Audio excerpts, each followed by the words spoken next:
Yo, what's good? What's good, everybody, man? Welcome back to another edition of You Already Know What It Is, man. The show called Heart of the City, where we give you all New York City area sports information, topics, discussions, you name it, man.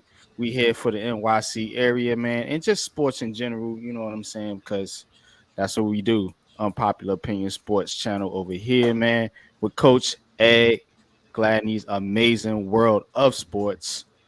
How you doing tonight, Coach? What's good with you? I'm good, man. I'm just sitting here, got a lot going on, ready for another great show. I'm sitting, rocking, checking all the scores. Right now I got the Knicks on. But I'm also waiting for Seton Hall to come on and with the NIT, and I'm looking at the the boys McDonald's All American. Um, because there's two guys who are going to be repping Rutgers in the game. So it's a lot going on for me tonight. So how That's about you? what's How up, you doing, man. bro?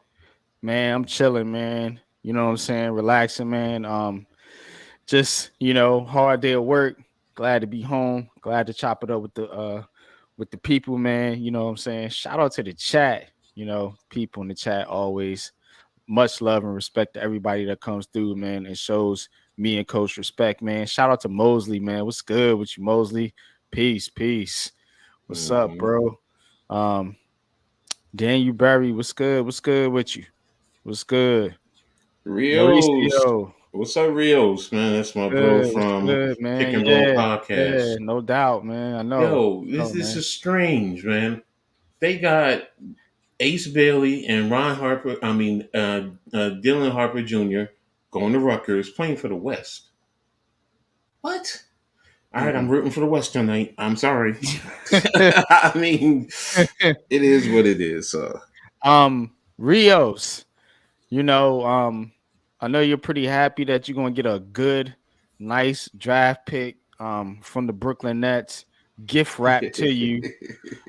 So I hope you like that. I hope you get a very very bad player. well, well, well, Um, well, well, we got him already. I mean, we'll get into it when we get talking about baseball. So, he's down there in Houston. Sorry, bro, I got to give you the digs. So, I know you'll give me the yeah. digs later, but but love, reals. I love you, bro. So, You but Houston's crowd doing their thing. I gotta crowd respect it. favorite. What's good, What's up, crowd crowd? favorite? Thanks for tapping in, man. We appreciate you. No doubt, man. All right, man. Man, it's been so much going on in the city. Like you got the Rangers going on with. I mean, the Rangers are number one in the conference right now. The Rangers are Mhm. looking like a true Stanley Cup contender. You also got the Yankees who are on fire right now. I mean, absolutely on fire. You know, starting off with the hot start. Now, you also got Coach your Knickerbockers Mhm. pushing for a third seed in the Eastern Conference. That's big news, man. You know what I'm saying? That's big news, man. Can't dismiss it. Now, you also got the Jets and Giants looking to get draft picks, man. That's going to change their franchises, man. At number 10 and number 6, two top 10 picks again for the Jets and Giants. So a Mhm. lot of interest, a lot of excitement in the city, and we're gonna get into all that tonight, man. Appreciate everybody for coming through. Appreciate y'all joining the show, man. But let's let's set it off, man. Coach, man, where you trying to go? You trying to go with the Yankees? Go I ahead. feel Let's hit a it. little baseball. Feel a little Let's start with baseball some right now. baseball, man. Let's get into some baseball. Let's get into some baseball, man. All right, man. Yankees, man. Oh, all right. Yankees start 5-0. And I just want to know, man, are the Bronx Bombers back? They sweep the Astros, the mighty Houston Astros, the mighty Houston Astros get swept, get blown out the water by the Yankees, and now we're just, you know what I'm saying? We're just wanting to know. Are the Yankees back? Are the Bronx Bombers back, man? Juan Soto, man. You got the whole lineup contributing, man. Cabrera, Volpe. I mean, Hmm. just going up and down the lineup, man. So you have to look at this Yankees team and say, hey, are they back? Are they back? Coach, are they back? It's too early for me to say they're back. I mean, yes, it's great. It's great starting off 5-0. Don't get me wrong. It's great when you go up against, Houston.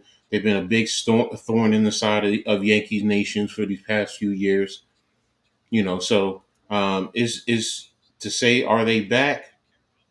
I mean, it's starting in the right direction. That I'm going to say that, Mhm. but you still got a lot of work to do. The bullpen finally gave up a run against Arizona, so that's a good thing. But will they wear down because of the starting pitching? And Mhm. um, Aaron Judge. I mean, think about this: the Yankees are winning without the contributions of Judge and Stanton for that most part. Yeah, He only had I one home know. run. Mhm. So, you know, I They're getting it understand. from different places though, and I like that though because these guys are able to put the ball in play. They're able to Hmm. put the ball in play. It's not like we're out slugging teams, you know what I'm saying, so to speak. We're getting timely hits. And what have we talked about, coach? What have we talked about? The timely hits. And that's what the Yankees have been missing over so many years, man. Those timely hits. You can have great hitters up and down your lineup. It don't matter if they don't hit the ball when they need to. It's just like we talk about in football with the quarterback. If they can't deliver when the game's on the line, what good are they? You know what I'm saying? Hmm. You're just an empty stat producer. And that's what a lot of these Yankees have been over these years, man. But I think they got a right mix of guys that Hmm. can put the ball in play and do some of the dirty work, so to speak, while you have Judge and Stanton and some of these and Soto now, able to hit these home runs and do some of the big damage, so to speak, man. But shout out to Tudo, man. What's good with you, bro? What's good with you, Tudo? Master Solution Respects, NYG22, Coach Ed, all die hard Giants fans across the pond, and for all former Giants players, flip the boys, losers. We say forget about it. Hmm. Diggity, no doubt, bro. What's What's good? up, Raf? What up, Rafi, man? What's good with you, man? Yankees all day. You already know. Hmm. You already know, So, man. But I mean, are it's they back, man? Are they back? Look, we like beat I the said. Astros. Look, the Astros one of the favorites They're always going this to be year? a contender or a favorite. Favorite, a contender, I however you mean, want you to still slice have you still have the it. Rangers. To remember, the Rangers did win the World Series, so you still have to tip your cap to them. So I guess. it's I mean, other than that, I mean, out west, who out west do you really think is? I'm trying to think off the top of my head. You have the A's, no. The Nope. Angels, no. Nope. That's where Houston and the Rangers come into play. So Right. the Central, who is it going to be this year? I mean, it always just seems like it's a It, cyclical it thing with does, yeah. and it does flip flop. You know what I'm saying, from year to year, man. But I just look. I'm of the mindset that if this Yankees team can produce what they have on paper, because they've always got a good team on paper, always. Hmm. But if Hmm. they can actually put it together on the field and hopefully not have too many injuries, because last Hmm. year I know Hmm. there was a lot of injuries, and I know people hate to use the injury excuse. I'm one of them, but it was pretty bad. When you have Judge and Stanton and some of these guys out for extended periods of time, man, you're not gonna have these are your big $300 million players. Think about it. We got another one out right now, Garrett Cole. Hmm. So hopefully this Hmm. pitching staff can keep it together, man. But what what have you seen from the pitching staff so far, Coach? Like, what is it that you think? I mean, Rodon seemed to. do fairly well. What's up, Alex? Man, thanks for tapping in. Rodan, I keep saying Rodan. That's a damn monster. Rodon. Rodon, he seemed to be all right. The biggest thing though has been the bullpen. The Yeah, bullpen to start has been holding the fort and helping the starting pitching. And then of course you have, like you said, other guys who are coming through and getting timely hits and producing, while yeah. your top of the line players other than Soto have been, they haven't been producing. So in the long run, it looks good. I will say this: we probably are playing in the toughest division in Oh, baseball. absolutely, no doubt, man. I Toronto, mean, even though Toronto got blown out by Houston, I'm still gonna at least they still have a Toronto little. is like the Tennessee Titans. Yeah, yeah, yeah. But they still have some players over there. It's just what do they do? There's always, I mean, always, always Tampa Bay. They for some reason they are the anti-Yankees. They do it well, and they do it with a small payroll. And then you have Baltimore. Baltimore did their thing last year, and they seem to be, continuing into grow and develop. That should have been a foul, man. Oh, thank you. But and then of course Boston. So it's going to be tough as a division to play in and to compete. But I mean, it's I understand the enthusiasm, and I don't want to totally squash it. But 5 games is great. It's a good start, but I mean, we need to see more. We and the expectation, and the more they win, the more the expectations grow. So, I mean, the Yankees haven't had a start like this in a long while. I think the top starts are 6-0 back in, I think, the 1920s, 1930s, and a 7-0. That was probably, if I'm not mistaken, that was in the 70s.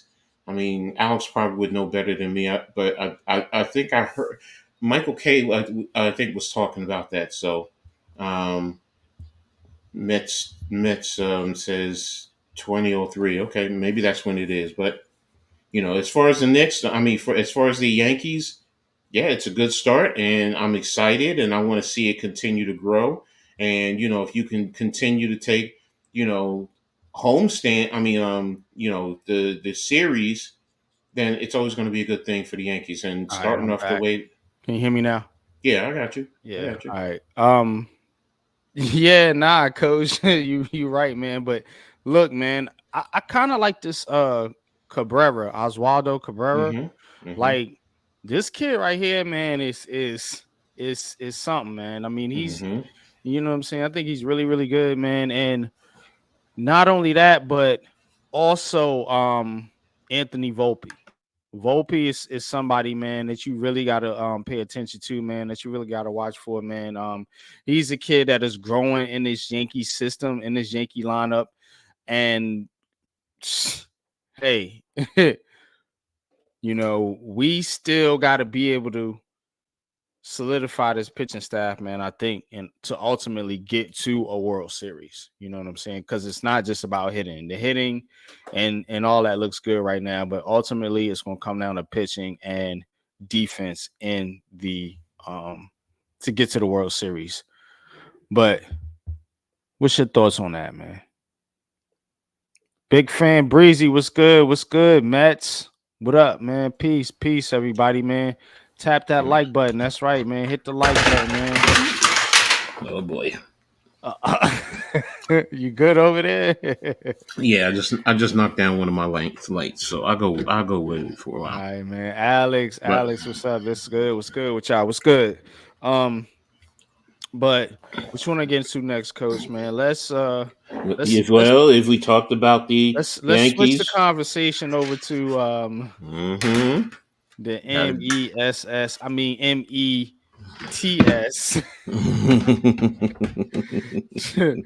Mets, Yeah, Mets, Mets. you have to be fair. 0 and And 4, man. Is it time to hit the panic button, man? it's starting to, yes, because I mean, especially when you have the top payroll in all of baseball. I Ooh. mean, You know, I mean, Really? if you have the top bit payroll, then mm, you know you should be expecting some type of result. So yeah, it panic right off the bat. No, should there be cause for concern? Yes, rightfully Mm-hmm. so. Yes, I mean you want to start out, you want to at least get a win, and that's the thing. Let's see what the Mets get a win, and then see what they can do from there because their division is also not an easy. When you got Atlanta, when you got Philly, I mean you do have teams over there that are they're capable of going a long way if not winning it all. So the Mets need to do something, especially they can't go too far back because Yeah. if you start deep in the hole, it's going to be a tough ride for And you. it So don't look like Severino is really working out for him over there. mhm. Well, we knew that. You know what I'm saying? It was so quick to snatch him up. Pause, but Hmm. it's like, man, Mets trying to hang out with little brothers, man. Hmm. Sloppy seconds. So Hey. um I mean that's what it is, right? I mean, Hmm.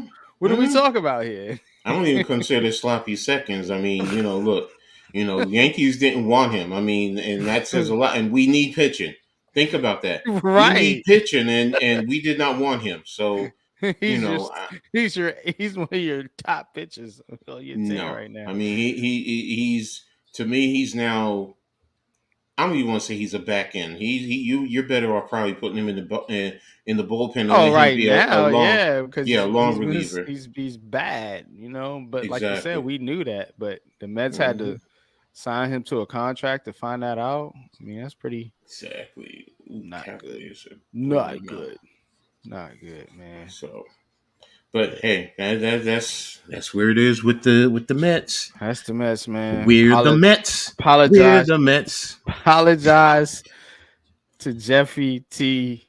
My bro, love you, Um, bro. Miss you. my bro Jeffy T, man, miss you too, man. Apologize to Jeffy T, man, but your Mets stink, man. Talk to them, man. Talk to I them. can hear Jeff now. He's probably going on with his classic rants too. I can see Right. it. I miss that. That's what. This That's what. team. Yes. So. Start 0-4. You got the highest payroll in baseball. Mhm. Like, yeah, it's I'll bad. say that. I'll say this for Mets fans: being in New York, is it time? Is it time to worry? Yes, you're going to worry right out the bat. So Mm, so just like with the Yankees, I was saying, don't go too high with it. Same thing with the Mets. Let's be mm, real. I mean, it's the start of the season. It's four games out of 162. You have another 158 left to mm. play. So I mean, next thing you know, you win. Say you win 70, 65, 70% of that. You're a good team. So as honestly, I would say just relax. Let's see how it plays out, and hopefully your management um, will shine through. But didn't the manager and one of their players get suspended too, if I'm not mistaken? Yeah. There's so much going on with it. um, who was it? I know it's the manager. I think it was one game, and I forgot who it was that got, I think, 3 games. But I mean, and that just shows you right off the bat the issues there. So, but again, do have a new manager. Maybe it's going to take some time to gel, but after that, I would say right now, let's see if you can go. Let's give it 20 games to see what the Mets can do. Can they fight? Right. Can they Can fight they back? fight? Can they do something? Yeah, or are they going deeper into the hole? I mean, out of 20 games, let's just say you only win 5 or 7 games, then I would say yeah. Was it Johan Ramirez, I don't remember who it was. I just remember. pitcher, and their manager Carlos Mendoza Hmm. suspended? Yeah. Okay, so then Okay. that's who it is. So Mm. but You know, and again, hopefully they'll get it together.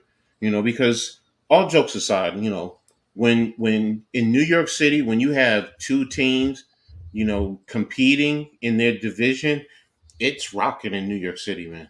I mean, Mm-hmm. you know, it always is. I remember when the Yankees and the Mets met in the World Series. You know, the Clemens Piazza situation. New York Mm-hmm. was popping, man. No matter what, New York was popping, and that's the thing. So Yeah, man. I agree, man. So look, man, the New York Mets are who we thought they were. hmm hmm hmm But we're gonna monitor the situation here with the Mets, but it ain't looking good right now, man. hmm But hang in there, Mets fans. Hopefully, someday, it'll get better. All right. But y'all hit that like button, man. Shout out to the chat, man. Shout out to the people, man. Like Breezy said, tap that like button. Tap that like button, man. Yeah, what's good with you, big fan Breezy in the building, man? We about to talk basketball, So, man. Appreciate you coming through, Breeze. Appreciate you coming through, Ms. Aroni. What's good with you, Miz? What up, yo? Miz says, man. Miz, what's good with you, man? I'll send you the link, man. If you want to talk some New York sports with us, Miz. I'll definitely throw you the link because I know you can bounce around with the different teams. But let's get into the Knicks, man. Let's get into the Knicks, man. oh Lord, So the Knicks, pushing for the number 3 seed, man, in a battle right now. they're down 13. As we speak with the Miami Heat. Mm-hmm. And what's the score, coach? Let me put it. Let me get a 86, score up 70, there. 86, 73. Let me get a score up there real quick, coach, You just man. hit a But 380, 86, 76. 86-76. I'm gonna pull the score 11. up real quick on the ticker, man. But Mm-hmm. what's your thoughts on the Knicks, man? I want to ask you, can this Knicks team win an NBA title? It's currently constructed, no.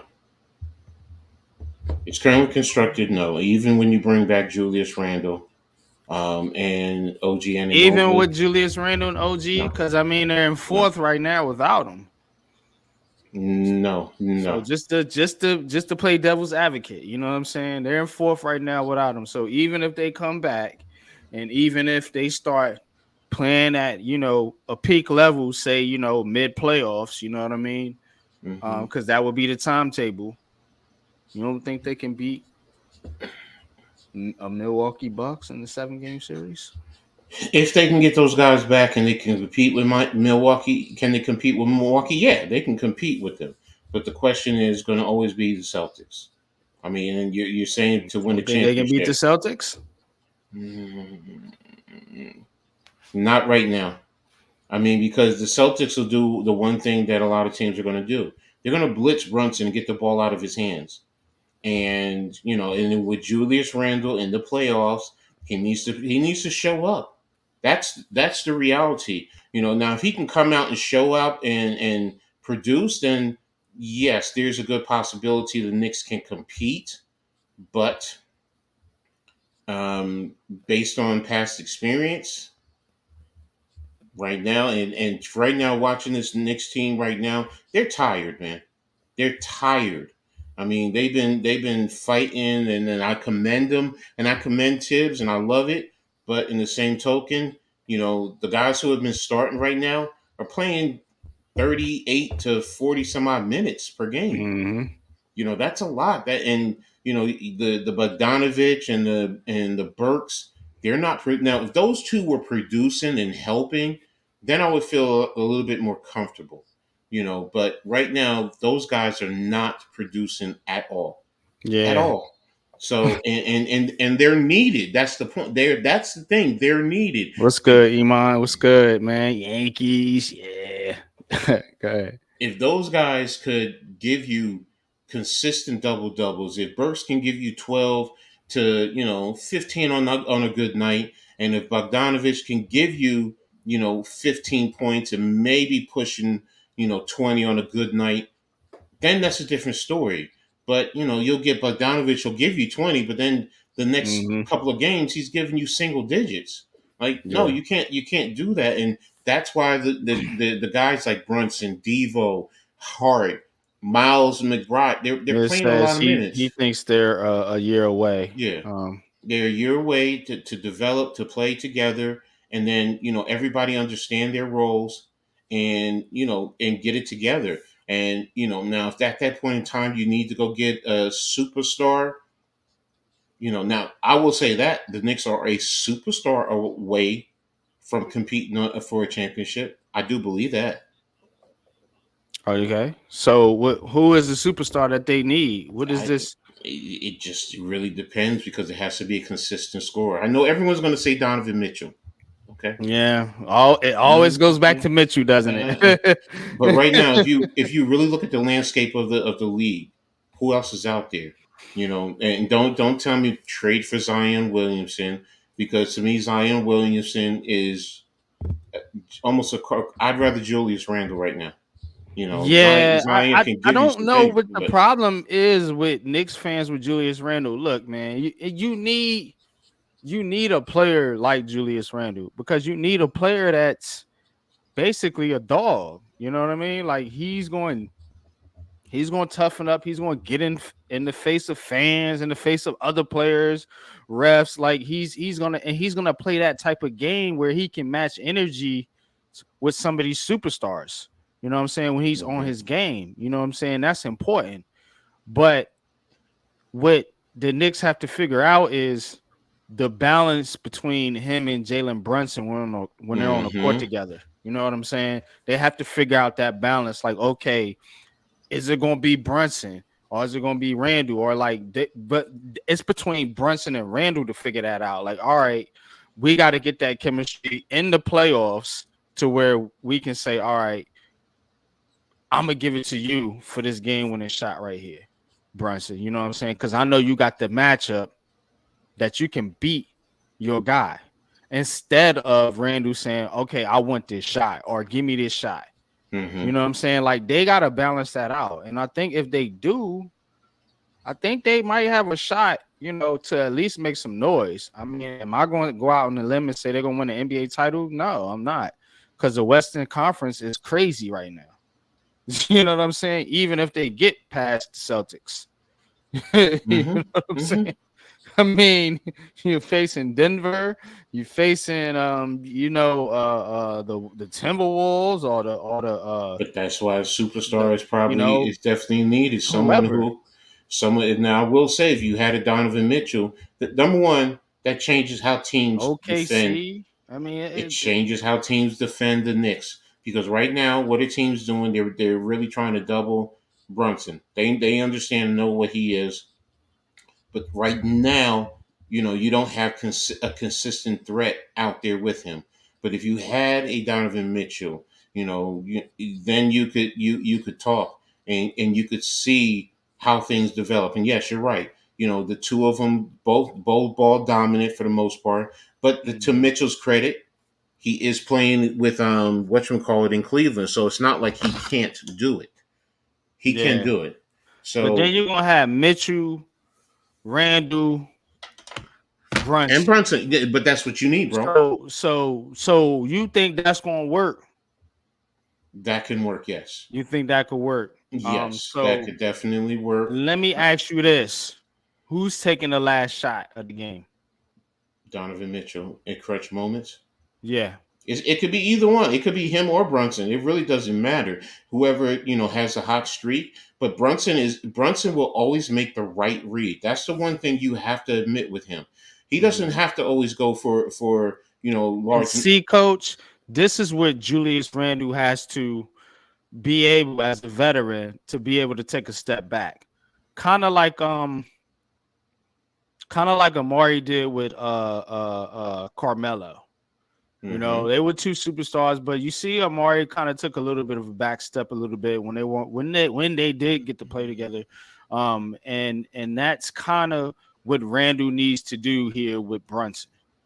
You know what I'm saying? And then Brunson and then Mitchell would have to figure out like, okay, who gonna be alpha one, alpha two, like as far as shot taking and different things like that in clutch moments, because throughout the game, you're gonna feed off each other, whoever got the hot hand, Mm-hmm. but in that Mm-hmm. clutch moment, you got to figure out and like who is gonna take that shot.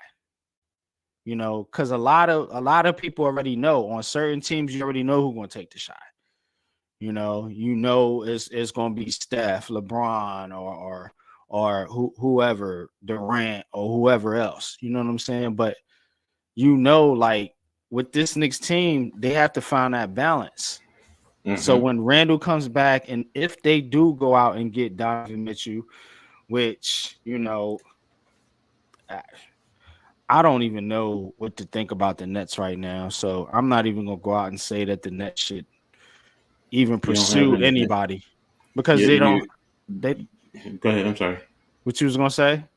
I think I'm going to say the same thing you were going to say. Go ahead, say it. I said, because they don't have nothing. Yeah, we were going to say the same exact thing. Yeah, they don't have anything. Heck, they don't even have draft picks this year. So it's a big thing with the Nets, and Donovan Mitchell could help with them also. And especially being in New York. So but you don't have the talent. I mean, I know Breezy and Leaf a while ago on the stream were talking about going out and trying to get whatchamacallit from Purdue, Zach Edey. But I mean, talk is now. I thought he was going to be a second rounder, but some have talked about him being a late first round draft pick. So Yeah, I you mean, know, you don't have no picks, man. You can't do anything, man. yeah, You're screwed, and yet they want to keep Sean Marks as the general manager. really. It's nauseating, man. I mean, how many f ups do you have to make, and still be allowed to manage a NBA franchise? I don't understand it. It's baffling to me, Coach. It really is, man. What's good, I East Coast Gridiron? What's good, What's man? up, Appreciate Coach? you coming through. Thanks, man, for tapping in. Man, I will say this for you with your next. Yeah, you're right. And the Chiefs are going to re-sign Edwards Helaire. Okay. Yeah, I Um, seen that earlier. Good move. um, but yeah, for your Nets, I mean that's a tough it's a tough factor right now. I mean, number one, you don't have the picks. You sold your soul to the devil, and now you have to pay the piper in a sense. So, and that's Yeah. what's going to hurt the Nets right now because like you said, you don't have anything, and the talent that you do have, the two that will get you something will actually be Cam Thomas and Bridges. Yeah. Other than that, I mean Johnson might get you some second rounder, but other than that, who else? Claxton maybe So I'll let's get you a talk about second. that. Let's talk about that for a minute. Should the Nets trade Mikal Bridges? Hmm. Hmm. See, the Should they thing is, entertain that? it depends on what you're If getting, he bro. can get you If he picks? if he can get now, see what hurt them is the four first round draft picks that they had before offered before because they should have taken advantage of that. Yeah, I understand. That's the You were general thinking manager. I mean, he read he he's read the he's market playing wrong. he's playing NBA 2K on rookie mode. That's what this Hmm. dude is doing, bro. Like that's how he's managing this Nets team. Just Hmm. goofy. It's goofy. You all the stars you had Kevin Durant, Kyrie Irving, Hmm. um, James Harden, Hmm. and Ben Simmons, and now Mikal Bridges, and you stink. You're in a way worse position than you were. How do you screw that up? How? Um, It's Number one, let's be real. I mean, it started with amazing. something happened with Kyrie, Harden, and Durant. Because if you had those three, to be brutally honest, y'all should have been contending. And for some reason, they couldn't mesh. I don't know Well, then why. get rid of one of them. Why you gotta let all of them go? I don't Because they didn't want to understand. be here at that point in time. Well, if they don't want to be here, look, you are under contract. You can sit out or you can play basketball. True. Like at that point, I'm like, okay, I can't let everybody go. No, I gotta manage my business, bro. Like I'm with you. I can look out for Kevin Durant and trade him, but Kyrie and James, y'all stuck. Or vice versa, however you want to look at it. You know what I'm saying? Because I can't give away my whole team and then get nothing. You got nothing.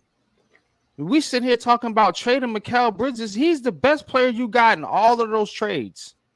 Out of all of those people, you got Mikal Bridges, who didn't make an all-star game. I mean, come on. True. And that's the thing right now with the Nets. That's what's hurting them. You know, because right now, even once you get past this year, what does your future hold? I mean, you get how many picks? You get how many picks from Phoenix? Future, what future? But when do you get those Future picks? The rapper? Also? Yeah, I don't. Future, nah, not with the Nets. But see, that's the thing. That's a bash. Ooh, he got it. This I mean that's the thing, and that's the problem, and that right there, and like you said, they want to keep the GM. That's the problem. If you're going to keep the same person who's created this mess, then you know what do you, like you're saying? What are you doing? You know, Pat always says, "What are you doing?" I mean, yes, what is wrong with you? and that means you're not also going to get good coaches who are going to want to come in because they're going to look at this. They're going to say, "This GM has put this team in this organization, and I'm going to end up being the scapegoat in the end." Yeah, and I'll be the first one. So yeah, you probably will not, because you and I talked about. I even said, should they bring back Kenny Atkinson? I think he actually would be the perfect coach, but you know what? He may not like how he was treated before, and he may not want to come back. But if you had a new GM, you know the owner's not going to change. Well, the next you could possibly let me take that back.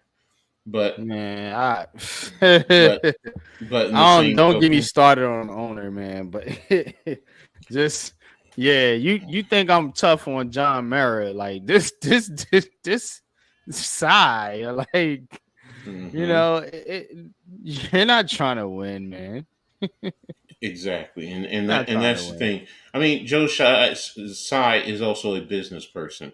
He about that. He about that money. Let's be real. Saying. He's not trying to win. He's not a passionate about sports like some of these other owners are. You know what I'm saying? That kind of will, you know, be able to bring the best football or basketball or baseball mind in their organization because they want to ultimately win a championship. But these guys, they just give out a bunch of money to stars so that they can win the tickets. You know what I mean, Coach? No, you're right. And that's where, I mean, to be honest, though, they do a good job with the Liberty. And it's just for some reason it's not translating over to, and it starts with the general manager. It really does. And he's the main part of it. And until they make that change, it's going to be the same thing with the Mets. I mean the Nets. Sorry. Yeah, they might as well be the Mets. I didn't mean to call them that bad, but man, nah. So, but you're right, man. You're right, man. But look, man, as far as going back to the Knicks real quick, man. So what? Because a lot of Knicks fans want this big trade or whatever, you know, to add this second superstar, whatever, third superstar, if you want to say.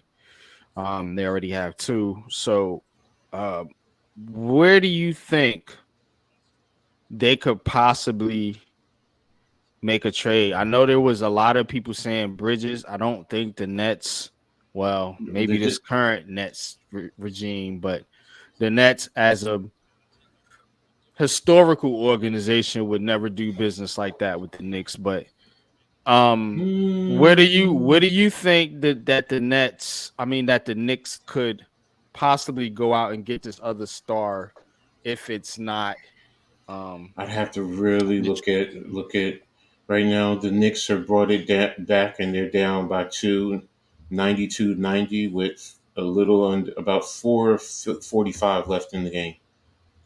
But as far as the Knicks, the trade or it's solidifying. I mean, again, who else is out there after this year? I mean, who do they have to? Um,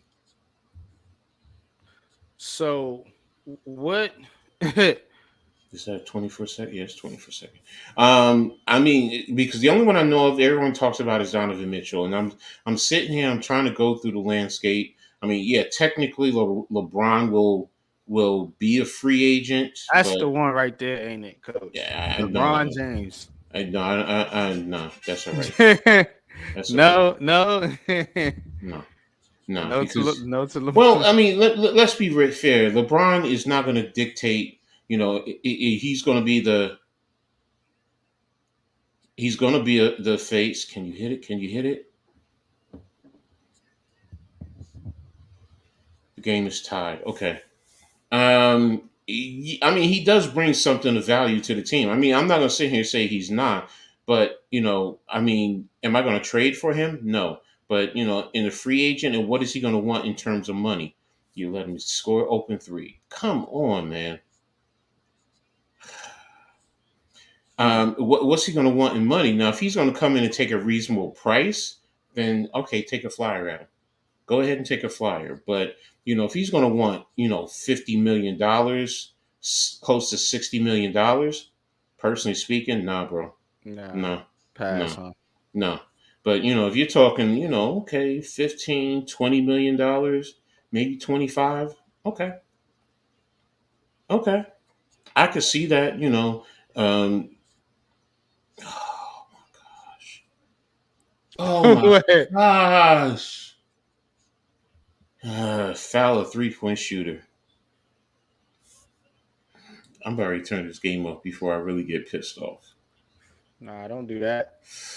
But again, LeBron. I mean, again, now I don't know who else is out there. I mean, somebody in the chat, y'all talk to us. Let me know. Am I missing somebody? Where is these Knicks fans at that think these Knicks can win this NBA championship, man? I think the Knicks can get to the finals.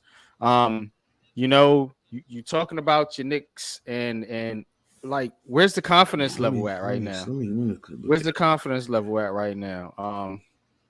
Oh Let shit. me see. Knicks right Next. there. So where's the confidence level at right now? On a Okay, scale next of time. 1 to 10, let me put this. Let me see. Let me see. Okay, strength and charge. Okay. Mikal Bridges is one. We already talked about him. Donovan Mitchell is another. Joel Embiid, and that's a pass. Joel Embiid is not leaving Philly. So yeah, that's what I'm saying. This rumor is talking three players. Let me see. What's this next one? Do you have anything of substance?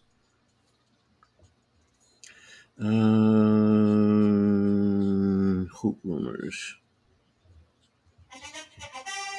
Oops. Terry Rozier has 30 points. Wow. Yeah, everyone's talking about Donovan Mitchell. That's the only one that I keep seeing. Daily Knicks.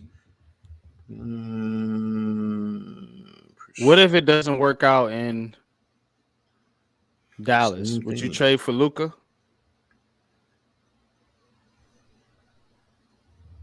Hmm. Hmm. Yeah, but what's he going to do to Brunson? I mean, because they played together, but Brunson was, Mm-hmm. he wasn't the Brunson that we know right now. It don't matter. They already got chemistry. They got chemistry, but he's not the 27 point a game scorer. It You don't know, matter. yes, it does.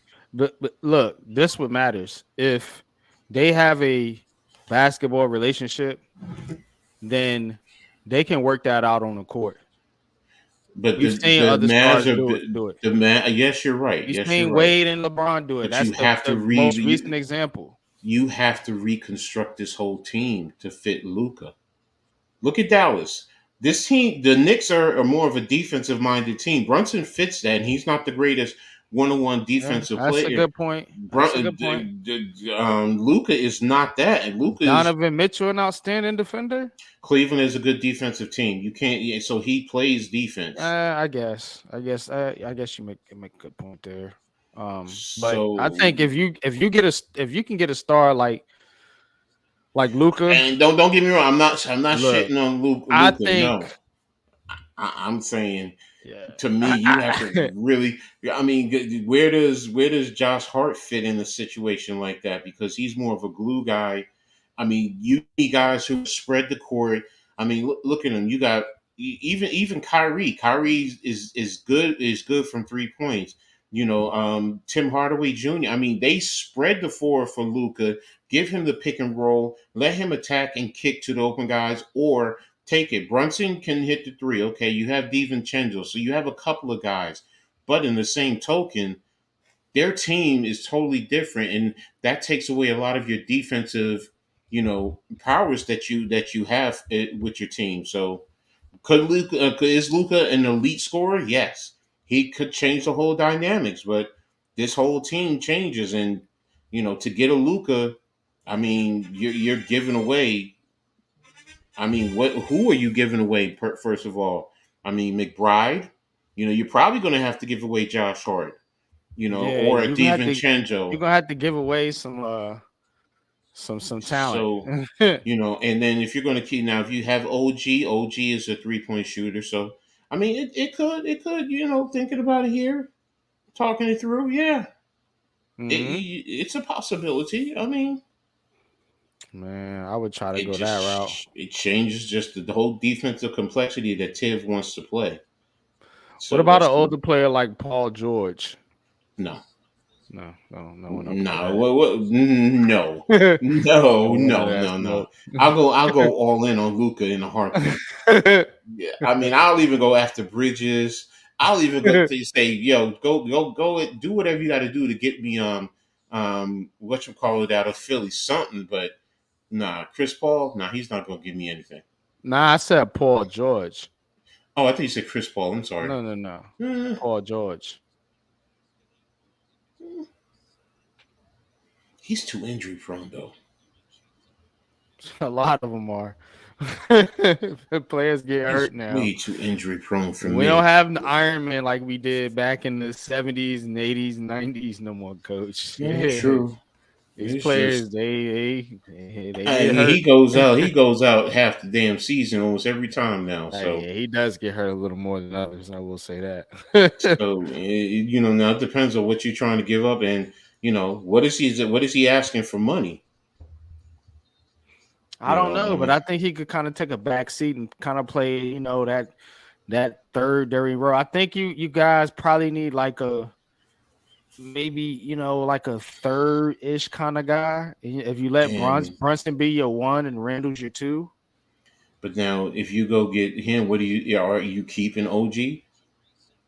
Because that means you're going to have to now probably trade him. But what are you looking to do? You're looking to get better, more scoring, right? I'm trying to have not lose much on the defensive end, but I'm not trying to totally eradicate my defense. Period.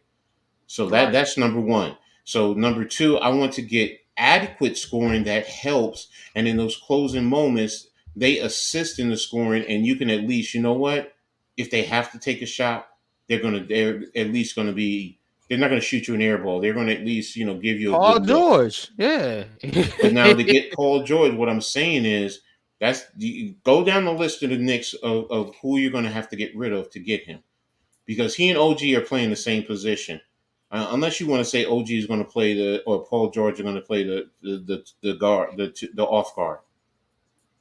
I think one of them Because can play two guard. okay, so if you're going to go that route, then that's fine. And Paul George and he are still good defenders, so I don't have an issue with that. So they help out more than anything. They're long, they can play the passing lanes. Paul George can create his own shot. You know, and it's for me, OG. When OG came in, you saw how this team is so much different and they're so much better. And he's the whole thing that holds this team together.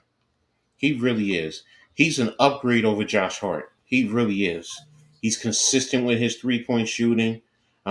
He can guard just about any position, even the 5 spot. He's long. I mean, he's definitely bigger than Josh Hart. I mean, because they list Hart as 6'6". Hart is really about 6'3", 6'4". Yeah, OG is a legitimate 6'8".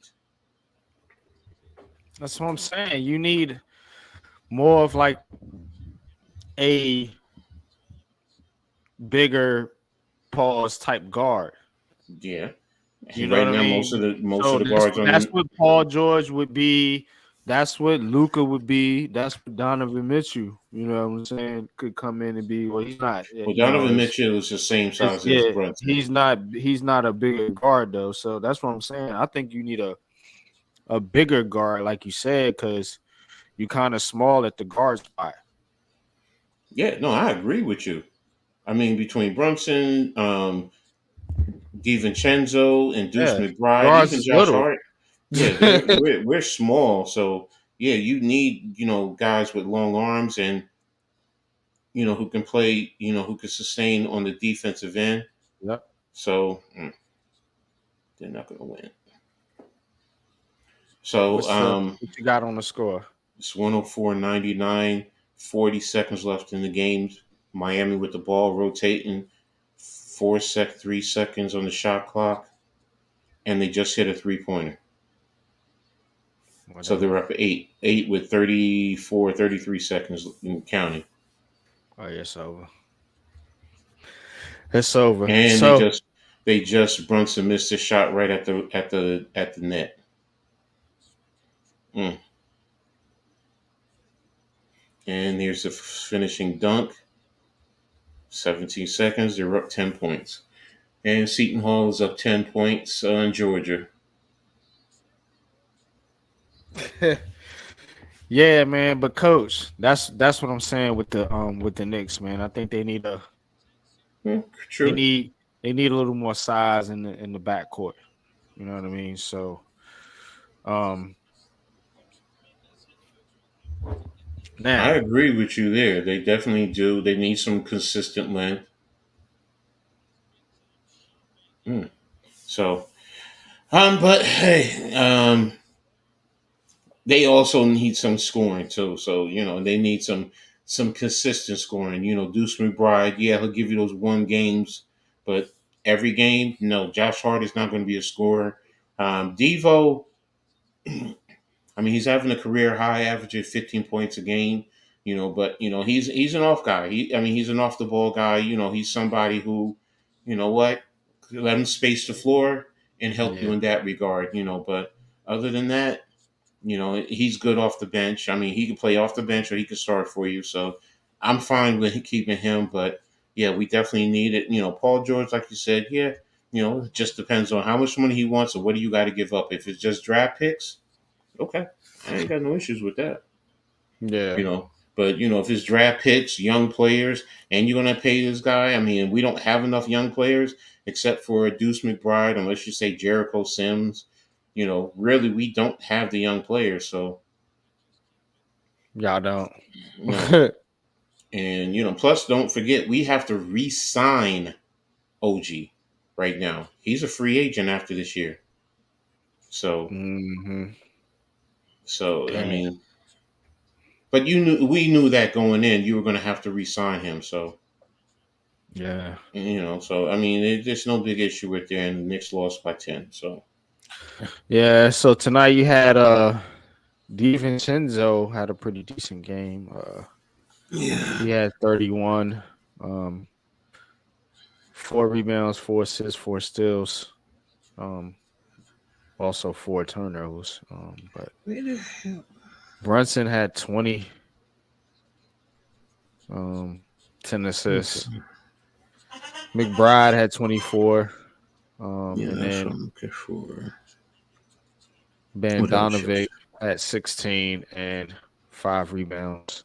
So Yeah, I mean, Hey, yeah, Let Miami about to get in that playoff form, so me see you how many better watch minutes. out. Here's the minutes. Josh Hart 45, DiVincenzo 35, Brunson 36, McBride 44, Achua 26, Bogdanovich 19, Mitchell Robinson only 10, Hartenstein 18.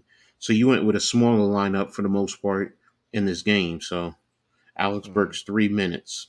So, I mean, the Knicks right now, if you want to speak the truth, they definitely badly need um, Randall and OG back. But you need them coming back, and they're going to be out there. It's not going to be in and out, in and out, in and out. So, but yeah, we need them to help with the back end of the rotation. That at least pushes two guys to the bench who can actually help there and give you some depth there. And then you don't have to rely on Burks and Bogdanovich consistently.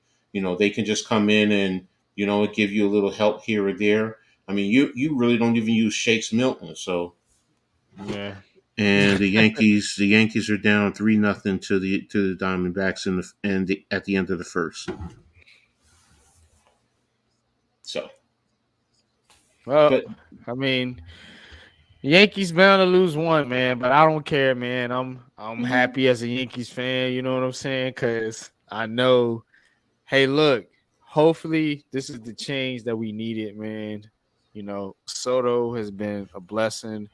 We're mhm, getting production for some younger players, like I mentioned earlier, and mhm. Volpe, and then Cabrera. So, like, hopefully we can continue this trend and get the balance of power and contact hitting that we've been lacking in this lineup. You know what I'm saying? And now as for the pitching, yeah, we've been fortunate. We got some pretty decent pitching so far, but ultimately we're gonna need Garrett Cole to come back, and I still would like them to add another another pitcher to this lineup. You know what I mean? Upgrade that lineup here a little bit, but I feel good about the hitting lineup. You know what I'm saying? I feel good about that. You know what I'm saying? Just upgrade that pitching rotation. And I think we headed for, another World Series. You know what I'm saying? Oh man, Neymar, what's good with you, man? Shout out to Neymar, man. Shout out to Tudo in the chat, man. Appreciate you putting the links in the chat for us, brother. It's all love with you. Appreciate you. Neymar said Knicks lost again tonight. Please tell Jalen Brunson to stop crying. Well, I think Knicks fans need to stop crying and just deal with it, man. Because you got a good team, man. You could be like Nets fans where there's no hope. There's no hope. There's no light. Just darkness ahead. All right, man. Let's get into some football, man. So Jets, Giants, Start with the Jets. 10th pick and the 6th pick. Now, Mhm. two teams that obviously are picking top 10 in the NFL draft. So that tells you no shit. They had a bad seasons and they didn't have good coaching or good rosters that was able to get them into the playoffs, for whatever reason, injuries, so on and so forth. I want to ask a question. Mhm. Who has more pressure going into this season? Is it the Jets or the Giants? Now think about it for a minute. You got Aaron Rodgers, you got Rob Sala. You know what I'm saying? He's under pressure this year. To try to get something done because you got Aaron Rodgers. If you got a healthy Aaron Rodgers, you're expected to win a championship. Mhm. You know what I'm saying? So we got to think about that for a second. Now, with the Giants, it's a different type of pressure. It's more of a career job type pressure because, you know, depending on what you do in this draft, you could be under pressure as far as Brian Dable, getting fired. The Giants have another bad season here. You know, whether they pick a quarterback or not. And I think that, that's going to be a reflection on Joe Schoen, and his job is going to be looked at. And then, of course, you got the elephant in the room with the quarterback, and then you could look at the quarterback for the Jets and Aaron Rodgers and his situation over there, with his coming back from an injury. Mm-hmm. So who has the most pressure this season, going into this season? Is it Saleh, Rodgers, Hackett over there, Douglas, the Jets, or is it Shane, Dable, Jones, Daniel Jones in this situation over here with the Giants to get something done this year? If you go across the whole league, if you go across the whole league and you ask everyone across the league that same question, 9 times out of 10, I'll say 8 times out of 10, they're going to say the Jets. Because the Jets are, the expectation is they're going to compete. You have Aaron Rodgers. You just brought in some talent to help on the offensive line. You gave him Mike Williams. And I understand a lot of these guys are older. They have injury issues, so on and so forth. But the Jets are pushing all their chips to the middle of the table and saying they're all in right now to win a championship. The Giants across the league, everyone is saying the same thing. The team's rebuilding. That's just it. It's as simple as that. They're rebuilding. But as a coaching staff, as those players that I mentioned, you think it's more on the Jets? Yes. Think about it. You have Aaron Rodgers. First, stop right there. Everyone talks about the quarterback position is the most important position. The Giants don't have a quarterback. They may be drafting a quarterback. That tells you everything. The more pressure is on the Jets. The Jets have to win right now.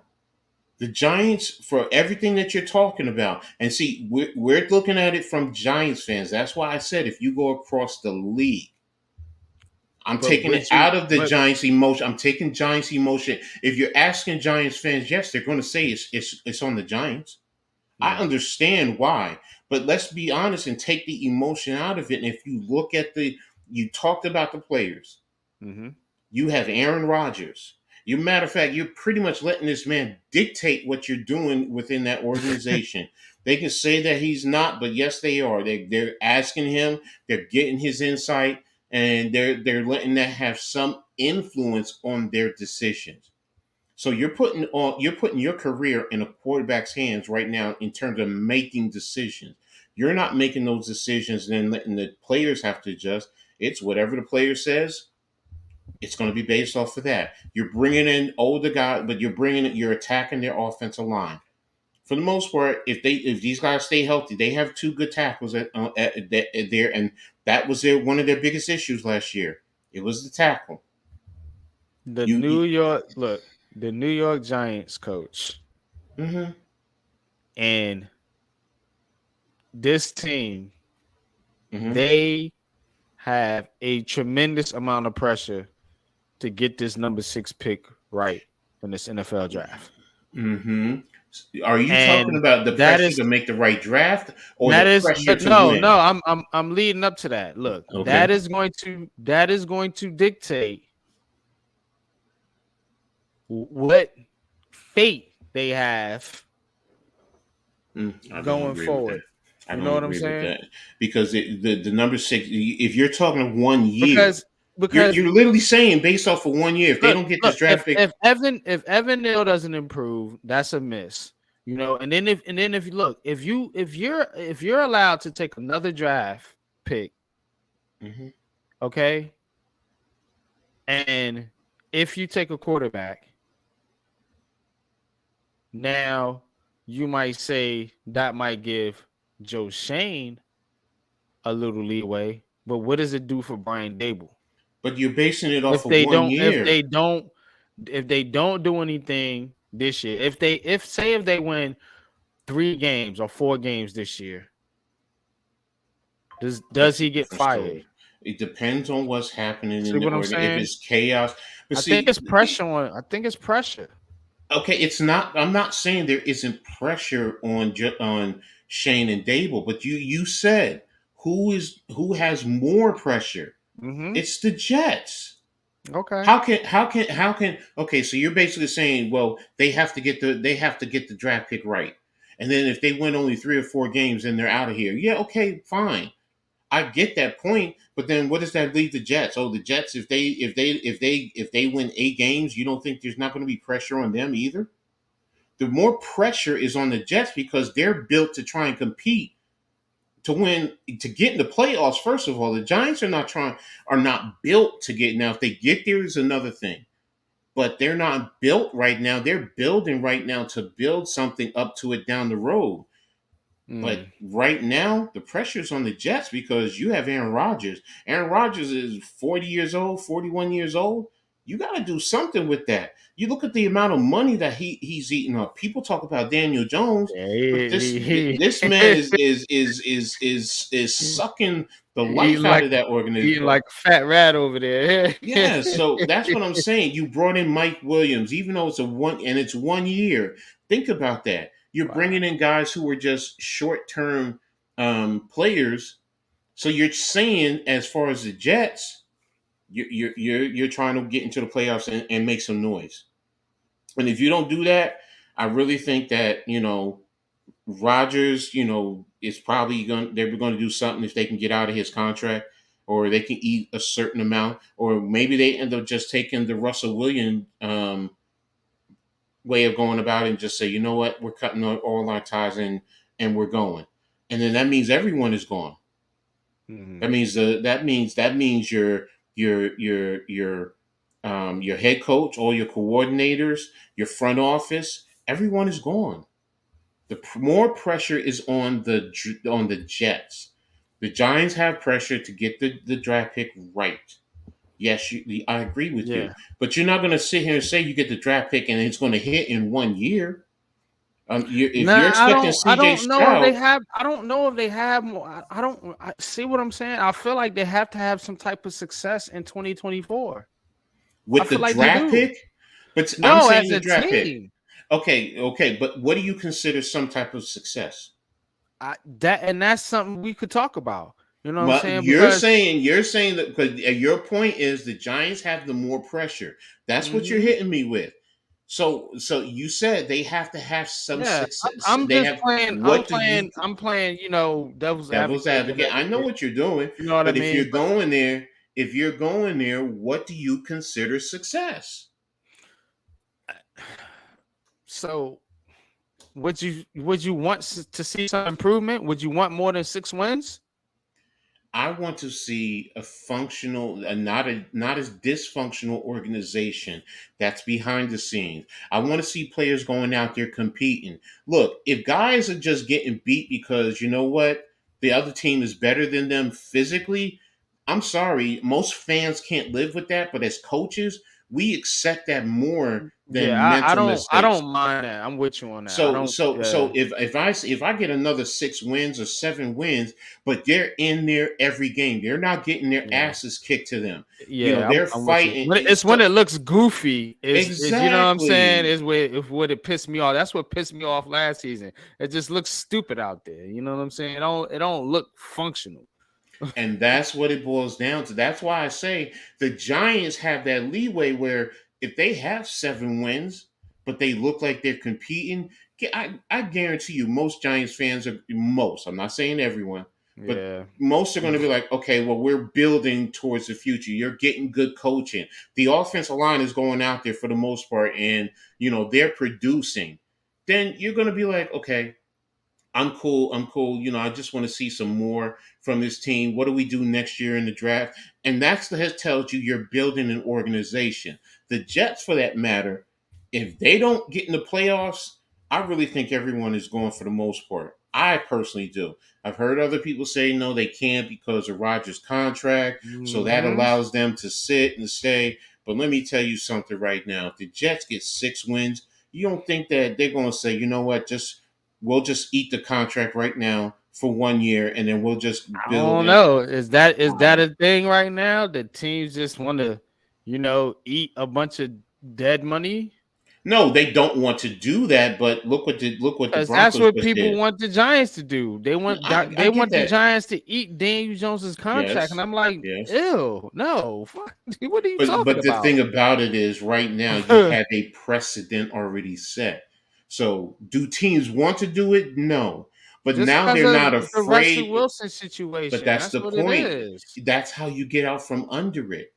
Why wait an extra year if you're going to make a change? If you're going to make a full blown out change, if the Jets end up with 4 or 6 wins, come on, bro.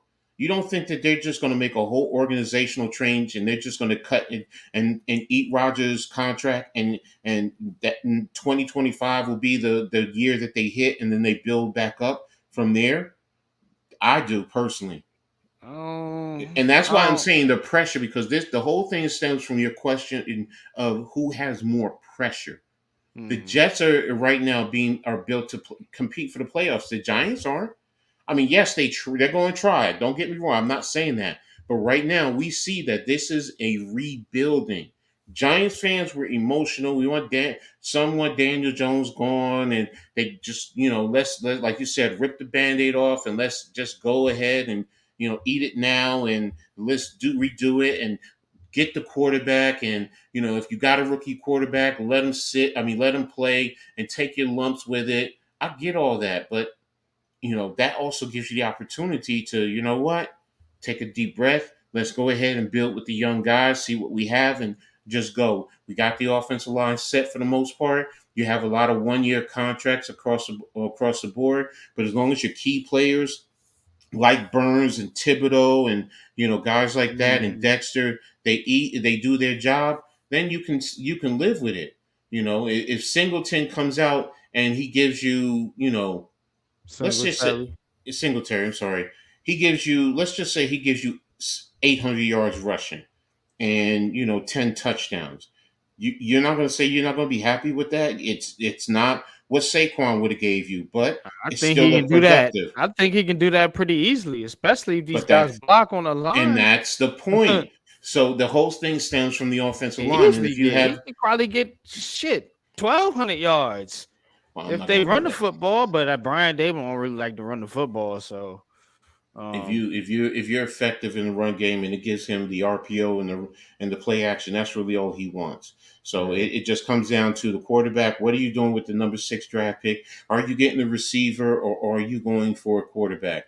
If you get a quarterback, then there's also the reset of, oh well, ooh, nice shot. That you give yourself a little bit more time because you have to wait for that quarterback and see what happens and how he develops, and you have to give him the 5 year or 4 years or whatever the case may be. Ooh, Mm, ooh, okay. ooh, that was a hard fall. Sorry. Yeah, no, this kid just went high and he came down and almost landed on his face.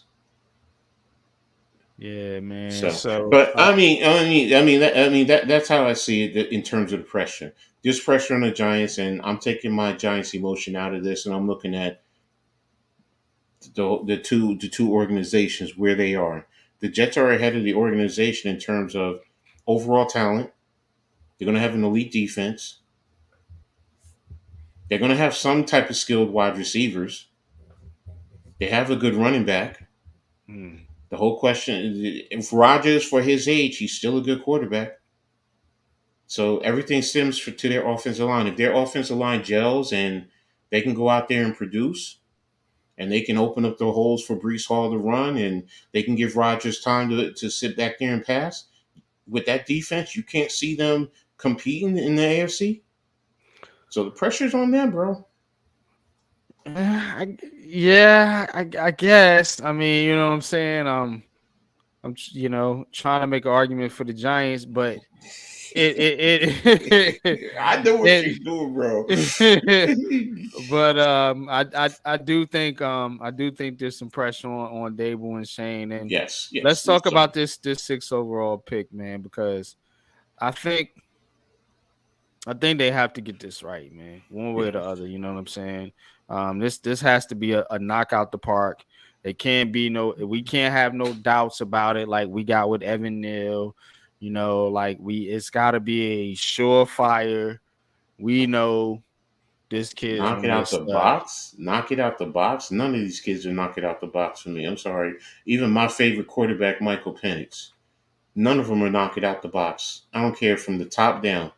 It's a good draft. It's a very good draft. It's very talented, but Well, I'm to saying not. you have to have an impact player is what I'm saying. You have to Yes, get an impact impact player fair. at that level. You know what I'm saying? When you keep picking high in the draft, that's how you get good. Eventually you can't, look how many misses the Giants then had on some of these number one picks. You're talking about Eli Apples, Evan Ingram, you let him go. You talking about DeAndre Baker. You know what I mean? Mm-hmm. Like you Saquon's gone now. Like you keep having Mm-hmm. these picks in the top half of the draft, and you don't have nothing to show for it. You're still a bad team, one of the worst. So you got to start getting these picks right. Now we got questions with Evan Neal with number 5 and number 7. We shouldn't have questions with either. You know what I'm saying? And we do need to give kids time to develop, but you don't have, like, when you're making decisions as a general manager, I feel like you got to have confidence in your players that's on your roster. And if you have question marks and you don't have confidence at Evan Neal to be a right tackle, then that makes your decision even harder as far as putting your roster together, because you're thinking about it like, okay, now can I count on this player to be the player that I expect him to be? Or do I need to go out and get somebody else to do this? But I think they do have. Remember, their point is Evan Neal is the right tackle. He's a starting right tackle. So that tells me they have confidence in him. If they have confidence in him, he better freaking perform. But see, the thing is, what Or we that's tend going to to be a do. knock on them, though. That's Yes, going to be but a knock see, on but them. see, but see, you said they have to have. You said as an organization they have to have confidence in their players. Well, they do. So it's obvious to me that they do. Fans, and that's the thing that we fans do. We tend to put our emotions and our emotional investment into the whole process. Where I step back and I'm taking a look at it, and what I've always said, I see talent in Evan Neal. I do see talent. Do I think he needs to be coached better? Yes. Do I think he probably needs to lose a little bit of weight to help him with his quickness? Yes. But there's still a skill set there. It's not just easy. Oh well, pump him inside to play guard. That's fan talk because most fans don't understand. It's not just that easy. I'm sorry, it's not Yeah, to I know. just bump somebody inside like that. You need to be developed properly. So right now, with Evan Neal, do I see talent? Yes. Does he need to be developed? Yes. Do I think they have confidence in him? Yes. So now, as far as an impact player, because you're saying that, is it a quarterback or is it a wide receiver? Because other than that, it's nothing. It's not an offensive lineman. It's not an offensive tackle. There's not a Mm-hmm. quarterback I think is rated that much. Or is it possibly trade? For me, I'm going to say my thought. Is it trading back? I'm not going to talk about trading up. I'm just Mm-hmm. going to talk about trading back because now you can get more value to fill more spots there are holes in this organization with young talent. So none of them You just are. gotta have a They trade should up not. partner. You gotta No, have a no, you no. gotta have a you gotta Yeah, I have a know that. you I gotta know have a you trade up trade partner, up and the trade back partner. Yes. and here's the thing, like, when you take all things into account, I should say, who, if you have to make that pick, are you picking at 6? Because you can't Hmm. account for a trade. You can't say I'm going into this draft and I'm looking to trade back. If the opportunity is there and it comes to you, sure, but you can't go in there expecting to have that type of strategy. You got to go in there with a big board and say, okay, if player X is available at 6 and we're taking him, or we can get player X and it looks like he's going to be there at 6, then we're going to take him. You know what I'm saying? So you have to go in there with that type of strategy. We can't go in there and saying, all right, I'm gonna trade up or trade back. And it's fun because it's mock draft season to talk about trades up and trade backs or whatever. But at 6, who are the New York Giants picking? You know, I hear people saying they should pick Michael Penix Jr. I'm hearing people saying they should pick Drake May if he falls. And I do think one of these quarterbacks will fall to number 6. That's why I'm so it just it's weird that the Giants feel like they need to, or Giants fans feel like the Giants need to trade up to get a quarterback, and yet on the same hand they say, "Oh, there's 6 quarterbacks I would take in this draft." Well, is there 6 quarterbacks you would take in this draft? Then why would they need to trade up? Because they're picking number 6. You know, so it's double talk. Now, my point being though, coach, is look, if you're picking 6, who are you picking? You know what I'm saying? Like, what is your you like? Let's knock off the trade talk. Okay, no, then that's fine. That's why I said that. I said, if you're trading, is it a quarterback or is it a wide receiver? Now, if it's a quarterback and your quarterback is falling, I don't care. I mean, your quarterback is there, and you know what? Most people may have him rated later in the draft. If that's your quarterback, you take him at 6. Period. Case closed. Because There's I no. hear some people saying, and the reason I'm saying it like this, coach, and it's not to get on you or anything like that. It's because people are saying, oh well, if JJ McCarthy is there, trade with the Vikings and let JJ McCarthy take. Okay, well, I thought you guys wanted a quarterback, so you see what I'm saying. So or if they're saying, oh, if it's Marvin Harrison there, Jr. there, trade with X team, so they'll have to trade up to get that player. Either way, you're passing on a good player because you're trading back to get more picks. So is that player worth the trade back? It depends on the value See what on I'm your value saying? of the board. Yes, everything stems from how you sit down. Okay, you NYG, you sit down and just say, for argument's sake, take the top 32 players who you feel they are, and you give them a score. Just like the Madden game Mm-hmm. score. Whatever you give them whatever score, and you do it like that, and you rate. And then as What's the good, draft Tommy? goes along, you'll say, well, such and such team, they don't need this. They don't need a quarterback, first of all. Let's just say that. We'll say, do they need a quarterback? No. What do they need? Boom, boom, boom. So whether they more likely, and you're going to say the percentages, you're going to say more than likely this is what they're going to do. Now, is the opportunity for them to trade with other teams there? Yes.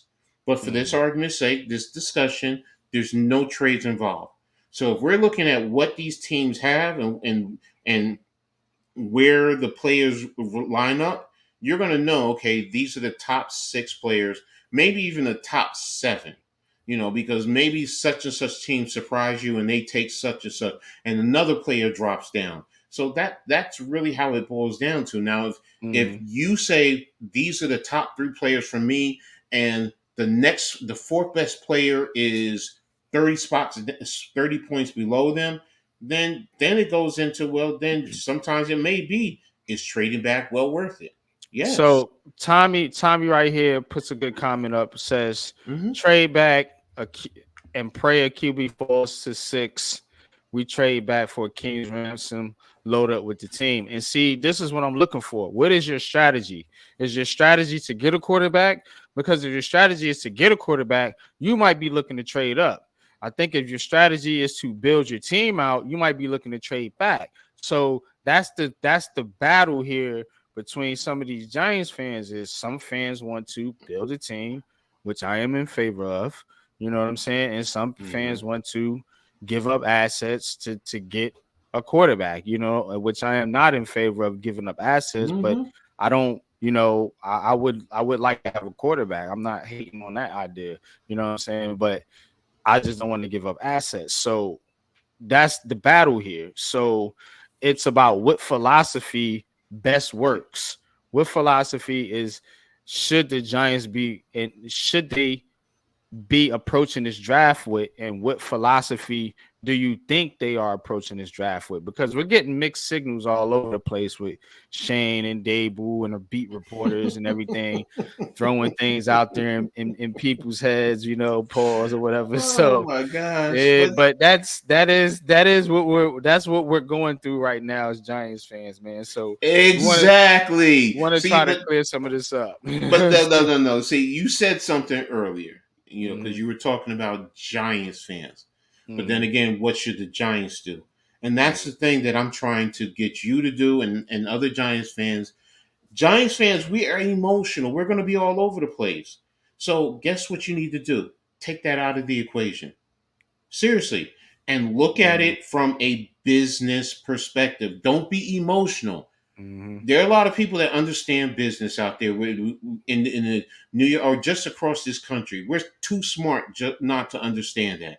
So if Mhm. you take a business approach to this, you're going to look at it in that regard, and you're just whatever the mixed signals. Well, you know what? That might be smart business.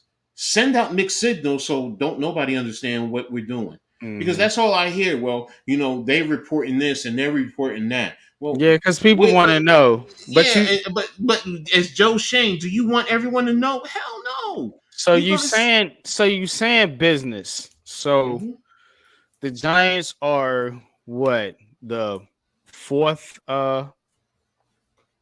most valuable franchise? Well, I'm not talking about that. I'm talking about the in term of player acquisition, that And business even aspect. and even and I'm leading up to something. So Okay, go ahead. Yes, the fourth in the NFL. Yeah, I think yes. I think you're right. Fourth or fifth. mhm. So now And let's add this into the equation, business inclusive, because through the Players Association, the organization was rated eighth. mhm. That's something that you have to do. And Brian Dable, by the players themselves, was rated highly as far as a coach. They like playing for him. Mhm. So all of that goes into this whole business process. But go ahead, finish that. So Go ahead, lead on. now let's say that we already know that they're a valuable franchise. So now Mm-hmm. you are trying to maintain your business now. You know what I'm saying? And what puts you in this position and what's going to keep you in this position. You know what I'm saying? And you know what that is. Mm-hmm. People don't want to hear it, but this is how I believe that they operate to a degree, not wholeheartedly. They listen to this fan base in a lot of situations. And it might not be the majority that you think it is, but it's fans that not on Twitter. It's fans that write to the Giants and write to John Mara. You know, so if you listen to some of those fans, shout out to LPG, you can get hints to where this fan base is with this, you know what I'm saying?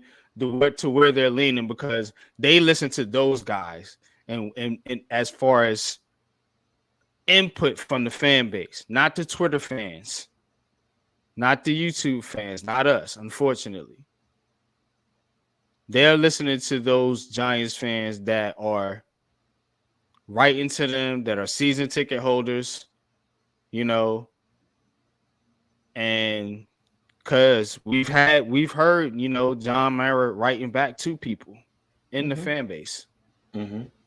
So when I say things about John Mara, I'm not dogging him as an owner. I'm saying that, I think he had input on some of these decisions as, in the past, but it seems like he is really, being genuine in his word and taking a step back here.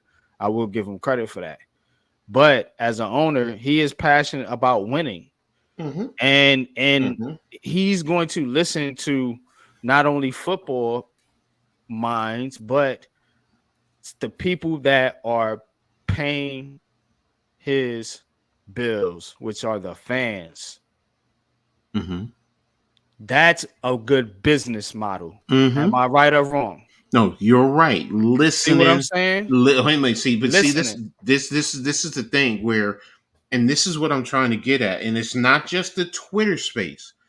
I do have a foot in, and I do have information from those outside of the Twitter space and social media and season ticket holders who've been there for years and decades. So I understand what you mean, but when you do want to listen to your consumer base, that's any business. Any business Mm-hmm. wants to listen to your consumer Facts. base, but you don't want to make your decisions based primarily off of them. You want No. to listen to them because yes, they pay your bills. They give you money. I mean, without their money, you don't have a business. This damn light is fucking aggravating me. But but in the same token, when it comes to player acquisition, it's just like, you know what? You don't go to McDonald's and tell them who to hire for the cook the fry. You don't go to Verizon and tell them to Mhm. who they should hire as the techs, and that's what I'm getting at. Nah, not at all.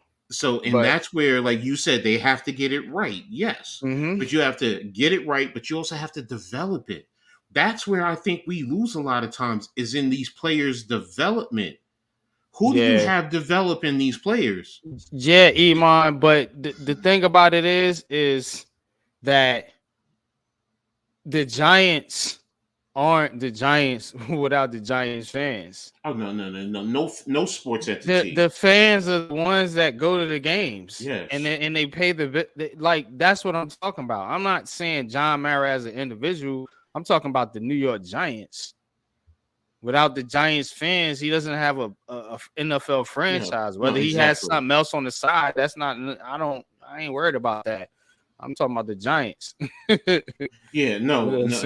He saying? says that's not what he meant, but Yeah. yes, no, you're right in that regard. And like I Mm, said, I was talking about player acquisition and its development, and yeah. that's where this whole thing stems from for me. You know, and you said they got to hit on number six. Well, if Yeah. they Yeah. draft a quarterback, are you saying now? Now you said you got a hit, and you're saying if they don't do well in 24, they're out of here because now there's more pressure on them. So if we're putting this all together, well, if they draft a quarterback and you have Drew Lock, who said he was told he can come in and compete for a position, and you Yeah. have Daniel Jones, which you know what? Yeah, there's the bubble wrap conspiracy, but in the same token, you know what? They've said he's the starting quarterback when he comes back and he's fully healthy. Are you going to play a rookie quarterback who you drafted number six? Or are you going to say, I'm developing for the future? And then you might let him come in late in the season. Maybe we have 4 games in, you know what, where we're And not it's real. and I think that's true. Not to cut you off, but I think it's about how they are going to approach it. Is this season going to be about developing, or are they trying to Mhm. go to win? Like, what kind of insurance do they have?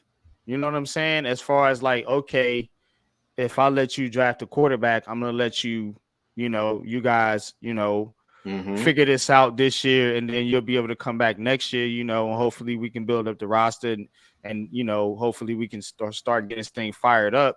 But if it's no, we need some results this season, we expect to improve and win some games, then nah, you taking a wide receiver because that's going to give you a better chance to win in 2024, in my opinion. What you Mhm. think? No, I agree with you in that regard. You know, when you look at it from that perspective, but in the same token, yeah, you're going to need a receiver. We know that. But again, it's how you rate the receivers too. Because if you say Marvin Harrison, let's just say Marvin Harrison, for argument's sake, let's just say he's a 92. And Mm-hmm. then Malik Neighbors, you say is an 88. And Roma Duze, you say is an 84. And Brian Thomas, let's just say for argument's sake, is an 82. And then Keon Coleman or Leggett are 81.5 and 81. You see where I'm going in terms of grading your receivers? Mm-hmm. So do you say, well, you know what? Now, if Neighbors is there and Roman Dunze is there at 6, and you're looking at the board and you can't trade, then you're going to take Malik Neighbors. Now, if you reverse the grades, then you're going to take Roman Dunze. But it's also a factor of now you may have him graded, but now does he fit into the system? Do Mm. you feel he fits into the system? Which one is going to have more success? Do you feel is going to have more success? This also comes into your position coach, your wide receiver coach, because now he's going to have insight. He's going to have to look at the film and say, well, this is how I see that they can work in this scheme, in this play, blah blah blah blah blah. So it's a whole lot more. And now also, do you feel that you know what I could take a receiver in the second round and not wait for a receiver? So Maybe you do take a quarterback in the first. let me ask you this then, coach. So what's the drop off between you taking a first round quarterback and a second round quarterback versus you taking a first round receiver and a second round receiver? Which is a bigger gap? Say compare talents that would go in the first and second round, from the Drake Mays to the even you can even stretch it out to Penix, and then Popular moving forward opinion. like Bo Nix and Rattler and some of those guys down there that would be in the like second and third, fourth rounds versus like Marvin Harrison or Dunze and some of those guys up top. Then some of the guys in the second, third rounds you can get like Leggett, Keon Coleman, and maybe even the other kid Worthy. So what's your thoughts on that? In terms of the drop off from if I make sure I'm understanding you right, your question is the drop off from the top receivers to those in the second tier Mm-hmm. greater from with the quarterbacks? Because if Yeah, that's the case, the drop off is well, first and foremost, I'm just I asking don't you know. No, as no, no, yeah. no, no, no, no. I'm going to say this. Mm-hmm. I don't think, for example, Caleb Williams, Drake May, Jaden Daniels, I think is over them. I think Michael Penix is far and away the number one quarterback. And if I'm going to rate him, I'm probably going to rate him just barely getting into the top 10. I'll be honest with you. I love Penix Jr., but if I'm looking at the talent at each position, Mm-hmm. I'm a quarterback to me is not as high as everyone else's. Mm-hmm. Now they're all talented, they're all good, they can be developed, and they could be elite players. But if I'm looking at right now coming in day one, or at the start of the season, those other quarterbacks are not ready to start. Michael Penix is probably the closest ready to start, and based on the other talent, those other positions are probably more ready to start than the quarterbacks. Receivers,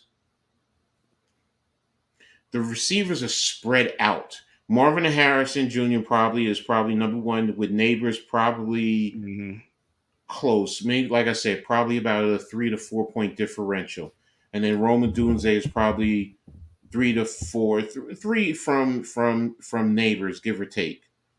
But I think the offensive linemen are better. I think Bowers is definitely better. I think what's his name? Damn, I was just talking about him earlier too. The cornerback, Arnold's. Is it Arnold's from Alabama? I think it's Arnold's from Alabama. I think he's probably a top 10 talent or pushing close to the top 10.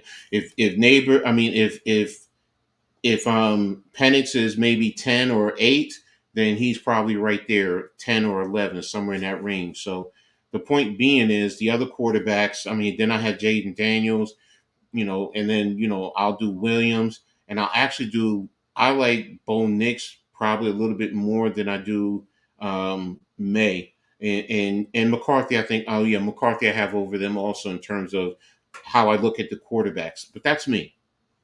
That's me. I also look at how I would use each quarterback. Do I think that they would be successful in my system type of system? But and that's me. Now how they fit into the Giant system, that's a different story. So, but that this is how I look at these players. Yeah, Iman, I know some people have Neighbors as the number one wide receiver. I get that. So and that's how they see it. Everyone has their own opinion. So but in terms of the quarterbacks and the drop off, and now from those top six, there is a big drop off because who do you have? Is it what you call it from South Carolina? Um, Rattler. yeah, Rattler. I mean, who do Hmm. you have? Is it whatchamacallit from Tulane? You know, I mean, is it Milton? Some people seem to love Milton's potential. You know, Yeah. so again, but as far as the drop off from those six, yeah, there is a big drop off. And as far as the wide receivers, you can get wide receivers later in the draft. Leggett is talked about in the second and the third round. I've heard a Hmm. few talk about in the first round, but so and shout out to my boy Max Milton. One of the writers from the NFL Network talked about him going 31 to the 49ers, which I know he would love being that he's a 49ers fan. But that's another story. Yeah. But Wow. All but right. but the point being is with receivers, even cornerbacks, you know, to me they're all different, and the talent differential is going to be there, but you still have enough talent in terms of wide receivers and the defensive backs in comparison to the quarterbacks, to what you were saying. So the drop off is Mhm. big from the quarterbacks, from the first tier or the first grouping to those in the next grouping. All right, Seton Hall, I see your work. But that's how I see it. No, but what about you? What is your thoughts in the same question you asked me in terms of the quarterback and the wide receiver in the differential? Um, I think as far as the drop off is concerned, I think it's greater with the quarterbacks. To be honest with you, Mm-hmm. I think the wide receivers. I just think there's a lot of good wide receivers in this Mm-hmm. draft. And I think, like you said, depending on which flavor you want, you can get one in the first, second, third, maybe even fourth round. I think with the quarterbacks, you know, however you feel about them, if you know, to think about Penix, you go from a guy like Penix to Spencer Rattler. I mean, Fair. that's a huge drop off. But now don't forget, some people still think there's talent there. And there was a point in Yeah. time he was thought of as a potential number one overall draft pick. There was a time. So, does that talent just all of a sudden disappear? Why did it drop off? I mean, why is he going into now the third round or even the fourth round, maybe the into the low end of the second round? But why? If at one point, and some people say, oh, because Caleb Williams came and beat him out. Okay, but does that mean his talent though? If he was at one point thought to be a number one, if you had two on the roster who potentially could be number one overall draft picks, Hmm. so why isn't he staying up there? And if you go look at the film, there's sorry about Yeah. that. I mean, it's There's it's talent. all it's all hype. It's all hype, No, coach. and You know what I'm yeah, saying? the injury prone, I get it, but right now he has been cleared medically. He has been cleared. And if he didn't have this injury prone, I'm telling you, I personally think he would be in more people's eyes the number one overall draft pick, or up there in the top two or three. He's in terms of his quarterback play, he's that good. He does need some things to work out on, but he's good. So shoot it. Yeah, it could be smoke, Jose, man. It's just I think the Giants ultimately, I think they don't really know what they want to do. I think they're gonna play this thing by ear, so to speak. And I think if they go into the draft and they see a team jump them, That's you know another what I'm factor. saying? Mm-hmm. Then they'll be okay with sitting pat.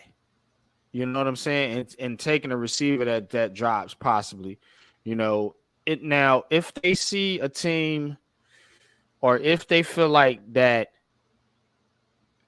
teams aren't getting necessarily what they want in a trade and they can outbid a team for a relatively decent price, maybe they think about moving up. Mm-hmm. Mm-hmm. Maybe, you know what I'm saying? But I think ultimately I would stay at 6 and just take the best player on my board, whether that be a receiver or a quarterback, you know, because I think you need to come out of this draft with an impact play on offense. I feel good about this Giants defense. I do not feel good about this offense right now. Well, I mean, because they've done the one thing I wanted them to do to attack the offensive line, I feel a lot better. Now they don't Yeah, have, okay, I still don't feel good about it. I'll and be honest with you. that's fine. That's fine. I understand where you're coming from. And it ain't got Because nothing to do with the quarterback or the receivers or anything. I'm just talking about the offense as a whole. I still don't feel good about it. You got issues with Darren Waller. You lost Barkley. Like, I still don't feel good about this offense right now. and that I understand your impact, but what I'm saying as far as the impact, if they were to trade back, let's say they traded with Minnesota and they got the 11 and 20, whatever, they can still get an impact player. It's not like they can't. Oh, I'm not saying they can't. You know what I'm So, saying? I'm just saying I don't know if a bunch of quarterbacks go 1, 2, 3, 4. Who's trading with the Giants to get, and who are they trading with the Giants for? And if you're the Giants, who are you passing on to trade back on said team? That's what I'm trying to figure out. You know what I'm no, saying? I got you. I got you. And That's to be why the honest with trade you, back scenario is kind of hard for me to envision right now, unless somehow well, somebody takes Joe Alt and Marvin Harrison Jr., Malik Neighbors in the top 5, and a quarterback is there, and the Giants don't want that quarterback. well, NYG. That's why I said for argument's sake, go and rate the top 32 players. As an organization, you do that. You have to. Yeah, you don't envision it because you don't know. But what you do is you have conversations with teams ahead of Yeah. time. So, you do have a general idea, look, yeah, we're willing to trade if a player we're looking for is there, and you try to get a feel. You don't set a trade in stone because come draft day the team, and again you also look at each team and you say what is it that teams need on for their team to be more successful. And you really do know. You know what Yeah. Chicago needs. You know what Carolina needs. You know what Cincinnati needs. You even know what Kansas City needs. So it's like, okay, well, here it is. Now, this also helps you because now well, they might be interested in these two players. And, I got to feel that they might be willing to trade up. I might be able to get this. Maybe I might be able to get a future first, and I might be able to get a fourth round draft pick. Say they're coming up from, the mid teens, the early to mid teens. Then okay, I'm moving back a little bit, but I got a future first.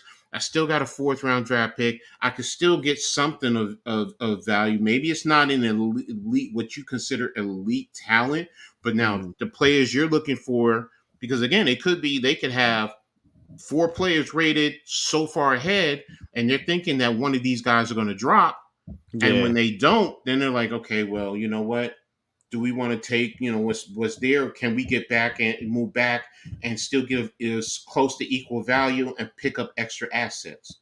So yes, you want to you want to get a temperature, but you're not going to know until you either make a decision now, or you wait until see how the draft falls. Yeah.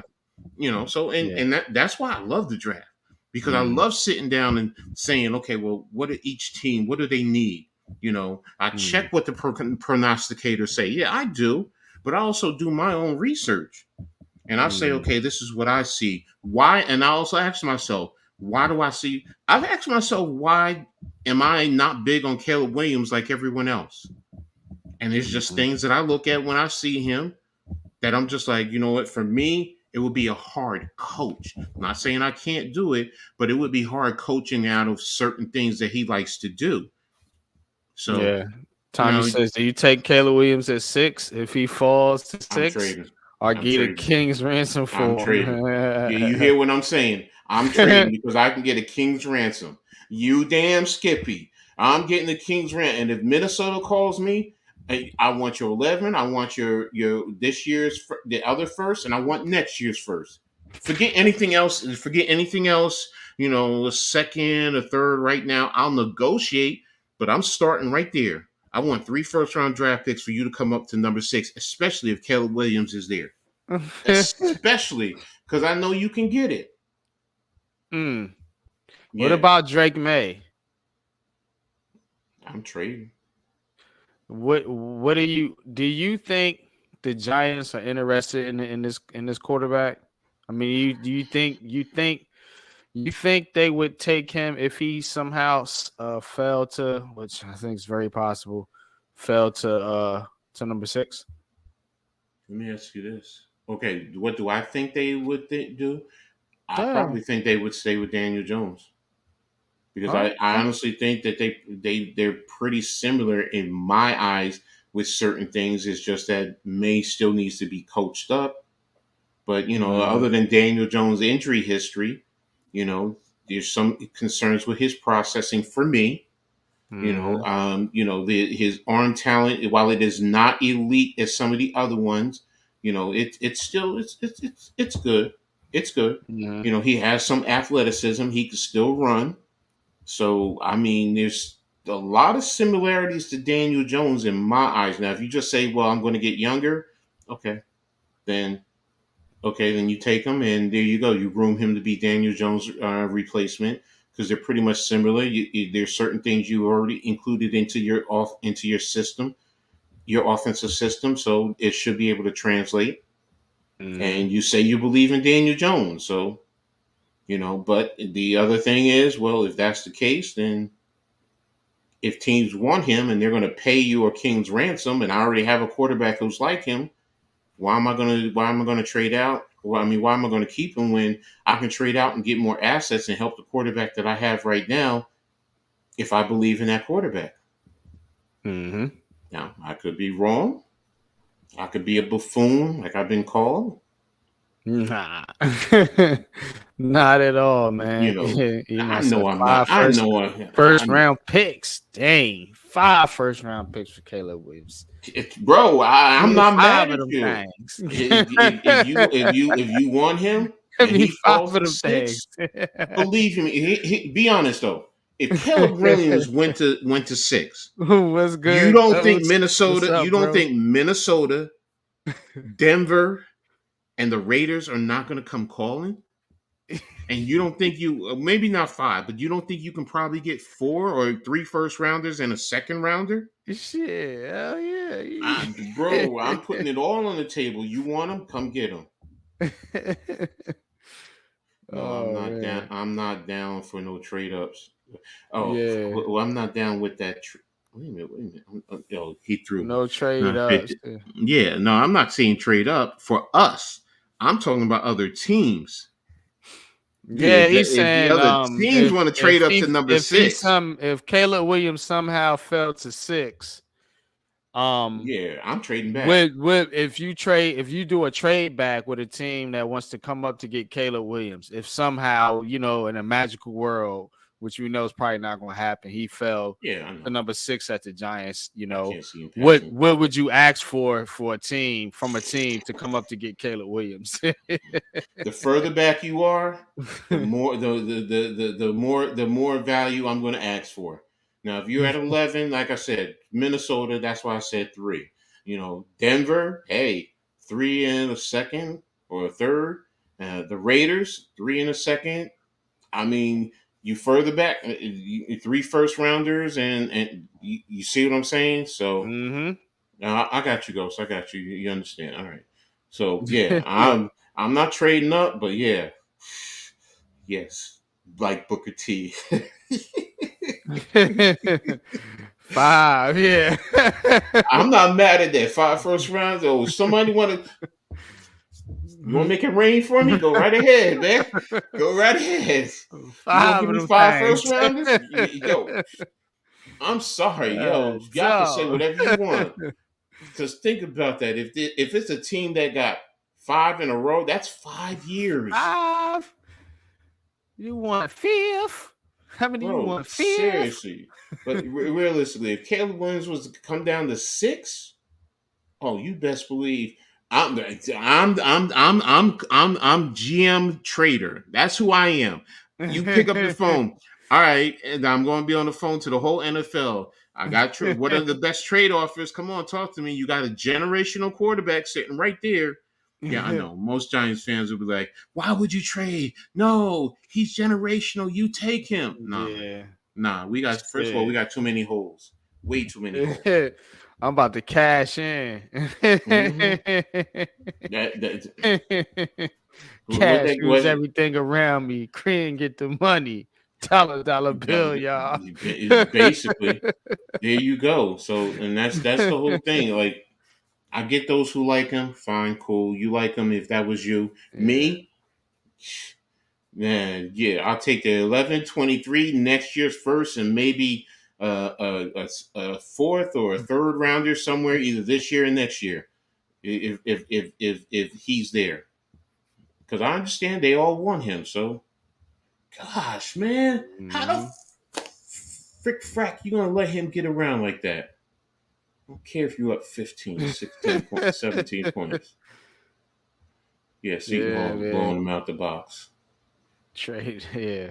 And I can't trade up for May. I can't Mm-mm, do it. mm-mm, I can't do it. mm-mm. I would be so disappointed with this organization, yo, that they spend future draft picks to trade up for Drake May. Drake. Yeah. Oh man, nah, A man, I can't. developmental quarterback from the North Carolina Tar Heels. My Tar Heels, but it's not the right move, man. I'm telling you. You don't want to do that. You do not want to trade up for Drake May. I don't want to take him at 6. I could live with it if they did, but if they trade up, it's gonna infuriate me. I'm telling you right now. Yeah. They might do it, goes. I know they might. They might, but Mm. I really don't think they're going to. I think Joe Shane is a master negotiator, and if teams think he's going to want to trade up to get a quarterback, that makes his number 6 pick more valuable. Mm-hmm. You know, Mm-hmm. it makes his number 6 pick more valuable because he's showing interest in not only the quarterbacks but the wide receivers. Mm-hmm. So I think it's a game. I think ultimately they stay put at 6 and see who trades up and if whoever falls to them because you're gonna get a good player one way or the other. Oh wow, they came back like that. Josh Allen comparisons, yeah. All right. Keep thinking everybody's Josh Allen. You know what I'm saying? Keep thinking everybody's somebody else. Oh, Like, everybody got to have a comp in the NFL. Players just can't be who they are. You know what I mean? Like, they're Drake May is not Josh Allen. Tell you right now, what the fuck happened? they were gone for good. It was a good shot, but damn, how y'all let them Tommy come says back he'd rather after? take Pratt. What's your thoughts on Pratt, Coach? He's a young developmental cornerback. I mean quarterback. Um, I I don't know why. I just feel like he'll be a good number two. He can come in situations, and if your quarterback is down for a game or two, he can come in and hold the fort. But is he? Could he be a what you call it with Frisco? There's a possibility. It just I need to see more with him, and Mm-hmm. there's it's just some time to go with him. But he could develop. He could definitely develop. Hell, I wouldn't be surprised if they took him late in the draft if they already took a quarterback earlier. Because that just tells me Mm-hmm. they want him to develop as a backup, and Tommy DeVito, Bison, you gonna be out of here. Yeah. Nice little 5 minutes of fame. He had his Jeremy Lin spent sprint. Yeah, wow, that's a good comparison, Jeremy Lin. Yeah, Yeah. I'm with you there. I'm with you there. So, mm, But yeah, I think it's about over for him one way or the other. Yeah, I hate comparisons too. All right, coach, man. We're gonna get into coach's corner, man, and wrap this thing up. make it real I quick. think So, we covered most of all the topics that I had planned for today. NBA, NFL, and the draft. Of course, my Rangers in number 1 place. Shout out to the Devils Rangers. lost. Devils lost Devils did and lose. Islanders won. Now the Rangers. Real quick, let me look at the Eastern Conference standings here real quick. Yeah, the Rangers already clinched, and yeah, the Devils the Devils are they struggling right now. But the Islanders are still fighting for at least a wild card berth. They are how many games behind? It looks like they're NHL. They go by points, so they're only 1 point behind the second wild card spot, which is the Washington Capitals. So the Islanders still got a shot. Points is kind of like games. So, yeah, they got a little ways to go. But Islanders still fighting, and then of course the Rangers clinched. They're on top of the Eastern Conference right now with 104 points. Let's go Rangers. So I enjoy, man, when my teams win. I don't care what sport it is. I enjoy it. That's what I was definitely disappointed in the Tar Heels. They let me down.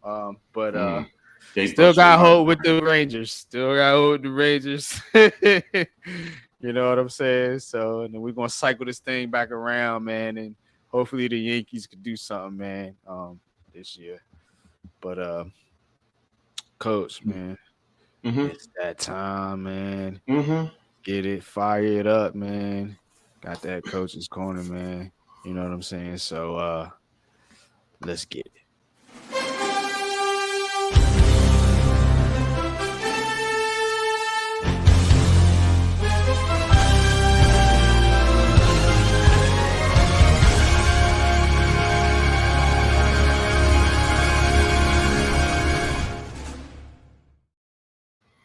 I appreciate that. First of all, Tommy, I did not know that National Peanut Butter and Jelly Day. Okay, can't be mad at that. We all grew up on them for the most part. So, and if you didn't, I don't know. You don't know what you're missing. So, but that's another story. Thanks for checking in on Coach's Corner. For the most part, in the tri-state area, because we're down into the back end of most high school and college days. They'll be graduating soon, and kids will be going out. But I will start with the transfer portal. No, first of all, shout out to the ladies yesterday at the Elite Eight, getting down to the Final Four. Iowa over LSU.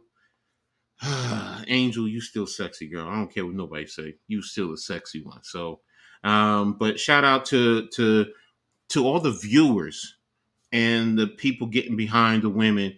12.5 million people watched Iowa and LSU. That's big. That's big. And I said it yesterday with Next Shift Randy. He was streaming the game, and I jumped on, and I said, don't be surprised if those two have some type of similar impact to when Magic and Bird first came into the NBA. That type of rivalry. Now, I've heard some people say that they don't think it can be from Angel Reese's side. She just has something about her that says she's a dog, she's a winner, and she's going to always bring it. So, but again, shout out to them. And if you didn't see the second game with UConn and USC, Juju Watkins, I'm telling you, she's only a freshman. Y'all remember that name. When she comes around, she's going to be up there with being talked about with all the great women's sport players, who have played in the college level. Yeah, Iman, I was going to touch on that. Caitlin with the big three. Hey, $5 million. I mean, the big three offered her $5 million for 1 year, where in the WNBA, I think her first year, she might be only able to make like $70-something million, $70-something thousand. So it's something that has to be seriously considered. I mean, one of the things I did say yesterday with Randy, because we were talking about it, that it came to my mind. Well, if she does play with the big three, she's going to have to play with a men's ball. The women's ball is actually smaller than the men's ball. So that's something to keep in mind. So, but again, no matter what, shout out to the ladies. They are doing their things. Shout out to all the fans that are out there supporting them. And I'm looking forward to a great Final Four. I know South Carolina and NC State, some people are trying to look or thinking it's going to be a blowout, but don't sleep on NC State, man. Don't sleep on NC State. They definitely have a good squad over there. They definitely can bring it. And then, of course, Iowa versus UConn, Clark Caitlin versus Bewers from UConn. And that UConn team, they have a team. They play team ball. So, and Iowa, they have some good players surrounding Clark. But if you shut those other players down, it's just going to be Clark, and you let her score her points, even if she goes for 40 or 50. If you shut the rest of them down and UConn, their players step up. But I'm expecting a good Final Four. So even down to the championship game. So hope you guys all tune in this weekend and give support. So now, in the what'd you say, Tommy? Let me see. Tommy says Juju was hesitant, too many turnovers. She should have made sure the ball goes through her, but more experience beat her. Yes, you're right. You're right. And that's again, like I said, she's she's a freshman. So what's up, Randy? It was great shooting or watching the stream with you yesterday. Great job. So much love, y'all, from the hospital. I hope everything gets better for you, brother. So you're always in my thoughts and my prayers, man. So, but in the local spectrum, I'm going to start with, for the most part, every other program is done for the most part with basketball, football. Right now, I have Seton Hall in the NIT semifinals. They're actually playing Georgia. Seton Hall is the number 1 seed, while Georgia is the number 4 seed. And 7 minutes and 21 seconds left in the second half. And they're actually up by 14, 70-56. So Seton Hall is definitely doing their thing. So I'm going to be watching them. Hopefully they finish this out and they get to play in the championship game. Indiana State won the other semifinals. So, that means, they'll be playing. Hopefully Seton Hall will be playing for that championship and can bring a championship back to the tri-state area. So, but everyone else, is pretty much done. There's some little transfer portal things happening. I'll touch that in 1 second. In terms of Syracuse, nothing major on the basketball end. They did secure a big recruit, an offensive lineman. He's a mid to high 3-star. So he's going to come in and definitely help them. Shout out to Coach Brown. He continues to recruit. This offensive lineman, I believe, is 2026. Let me double check that. 26 or 25. But he's definitely a young talent that's going to definitely help Syracuse, along the offensive line. And they continue to bring the talent up there. So I'm looking forward to seeing what they do next year. First season in Coach Brown's under his tutelage, and hopefully they'll be able to be a lot more competitive next year. So everyone else is pretty much done. Rutgers, nothing new from the women's side since the last time. They haven't gotten any transfer portals or any new signings as yet. So, it's going to be a slow process with them. For the men, they officially lost Gavin Griffith. He was a freshman. Originally he was rated 5-star, but they ended up dropping him down to a 4-star last year. But he was the highest rated recruit Rutgers ever signed. So he had a rocky first year. He was a little hesitant, inconsistent. He's a good 3-point shooter, but he wasn't knocking it down for the most part. He started to pick up with the last couple of games, but he finally put his name in the transfer portal. So that's the 6th player who's entered the transfer portal from Rutgers.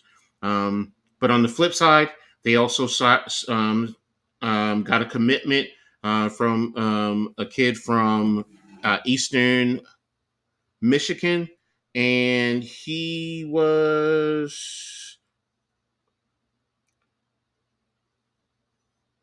the number, I believe he was the number seventh leading scorer in the NCAA at 21.7 points per game. So he's going to be brought in to be a veteran, to help with a lot of the younger guys, to help mentor Dylan, to fit in.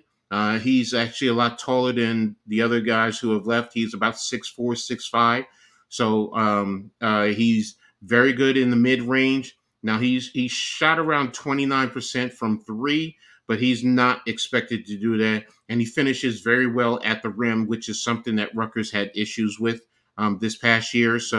And in terms of NIL, my understanding is that he got signed for a little over 200,000 in NIL money. But again, he's also a super senior, so this will be his sixth year. His fifth year as far as playing, because he gets that extra COVID year. But he comes in and he fills the spot. Rutgers now has 3 more open spots. I know they lost 6 guys, but they had guys who were over the actual requirement with all the freshmen coming in. So with the 5 freshmen coming in and this guy coming in, that's 6 guys who were coming in a sense, replacing the 6 guys who went out. And they still have 3 open spots. They have 2 guys that they're recruiting from Princeton. One of them is Zach Martini. He's a stretch 4, about 6'7", 6'8". He plays the 4, very fundamentally sound. He's from New Jersey, so he always wanted to eventually play for Rutgers, but he can shoot the 3 very well. So if they are able to bring him in, that's another great acquisition. Also, his teammate, I forgot, I can't say I'm not even going to say his name, not even try.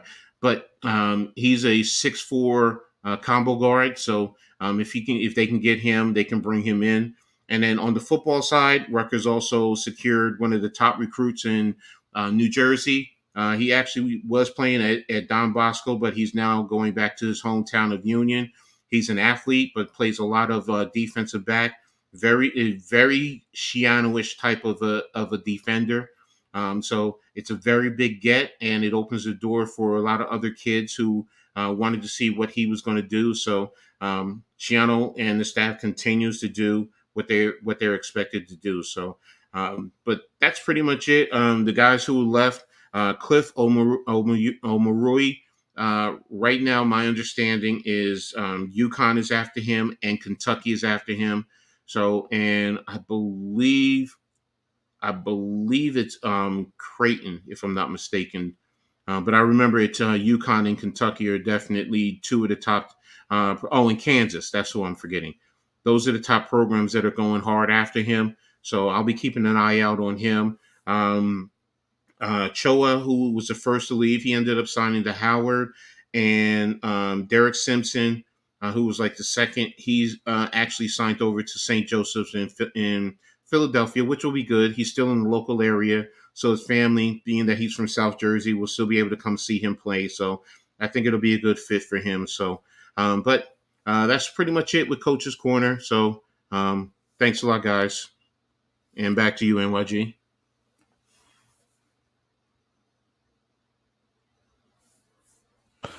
Appreciate that, Coach, man. Appreciate that, man. Good stuff, man. Good stuff there, man. That Juju Watkins, man. Mm-hmm. She Mm-hmm. man, people sleeping on her, man. Like she's good, man. Clark gets all the attention, but we cannot sleep on Juju Watkins, man. You know what I'm saying? But it's good to see the women's game, starting to get, some recognition out there, and in basketball circles, man. I remember, man, as a kid, playing with girls out there, Mm-hmm. and they were nice, man. Like Mm-hmm. they was nice, like you know what I'm saying, like they wasn't going go out there and get embarrassed, you know what I'm saying. So don't sleep on the ladies, man. They know how to play ball too. So Mm. shout out to you, One, th- man, for definitely one thing I want to say about that too. So I'm sorry, I right. forgot to say this earlier. Um, to all you fans who want to threaten a young lady, no matter what, if you don't like her play, if you don't like her attitude, okay, fine, say so. But to make threats, like she said, she's a human being. That makes no sense. But Caitlin Clark, she talks her trash. She does her things. She does the same type of antics. But she does. She's the darling. But Angel is the villain. Like she said, she'll take it. She'll play the villain. But in the same token, when you make threats, I mean, what type of life do you have? I mean, because to me, that speaks volumes to the type of person that you are. You can't separate sport from real life. So what? She has an attitude on the court. She's supposed to play with an attitude. She's supposed to play with a chip on your shoulder. As a coach, I want players like that. And for people to go to that level, it's sickening and it's sad. So I hope you guys, whoever you are, you get help. Seriously, you get help. And I hope you don't have daughters or nieces who end up having to go through that, because then you're going to see the hurt and the pain that you cause to another person. So that's all I have to Mhm. say about that, man. You got it, man. Yeah, nah, good stuff, man. Real talk. You know what I'm saying? Because you know, I got a daughter, and Mm-hmm. Mm-hmm. You best yeah, believe exactly. You talk you bully already to know. you bully on the over the computer, but you step up to see people in face to face. Then you're gonna see a different. You ain't gonna be talking like that first and foremost, and if you do, it's gonna be a different ball game, man. Especially when you got fathers involved, man, because that bothered me, Word man. up. Yeah, that bothers me. Like, I get people saying, and we all understand, look, the black woman, most people don't like her because she has an attitude and all this and that, and what, but you don't know what goes on in their lives or whatever the case may be. And you know what? They have to fight, and as women, they have to fight 10 times as hard as men. I mean, I was talking about the pay disparity. Think about that.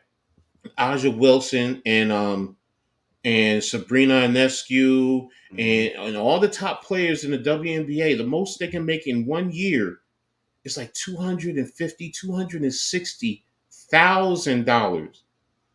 But you got guys in the NBA, Dame Lillard, making 50, $60 million. Mhm. These women got to fight even harder. And then you got to sit down and deal with the internet and people making all these comments and threats and talking about their looks and, okay, they're lesbian. Some of them are lesbians. So what? Are you, first and foremost, are you entertained by watching the game? If you're not, then turn off the TV. Go find something Yeah, else. because it's too much about politics, man, and not about sports no more. Like sports Exactly. is what we supposed to be able to, relax, watch a game, be entertained, or whatever you call it, and you Oh, know, wait. enjoy the Mm-hmm. aspect of conversation. You know what I'm saying? So that's where we lack sometimes now. You know what I'm saying? We don't do that no more. It's all about, the who said what and the who did what and the Mm-hmm. and the and the and the and the looks of it and different things like that. What people think and what people say. Everybody's got a podcast, everybody's got a voice, everybody's got a channel. You know what I'm saying? So that's where things get overblown at. You know what I'm saying? Because there's so many voices talking on one topic and there's so many people that you have to listen to, where back in the day, you didn't have to listen to anything unless you cut on the television. You know what I'm saying? Mm-hmm. Like, so it wasn't no media, but now everybody's so reliant on the cell phones and the media and the computers and the laptops and the Mm-hmm. tablets and everything else. And everywhere you go into the restaurant, the news is on, and you know what I'm Mm-hmm. saying? So Mm-hmm. it wasn't like that, like back in the day. You know what I'm saying? It wasn't like that. Like, you cannot escape it. You go out anywhere, it's displayed. It's in front of your face. So how is that Mm-hmm. for an athlete? If an athlete Mm-hmm. walks into a restaurant and she's sitting there eating or whatever, or he's eating or whatever, and they talking about you on TV, why you sit Exactly. down eating? And Iman, I understand where you're going. Yes, right now he does.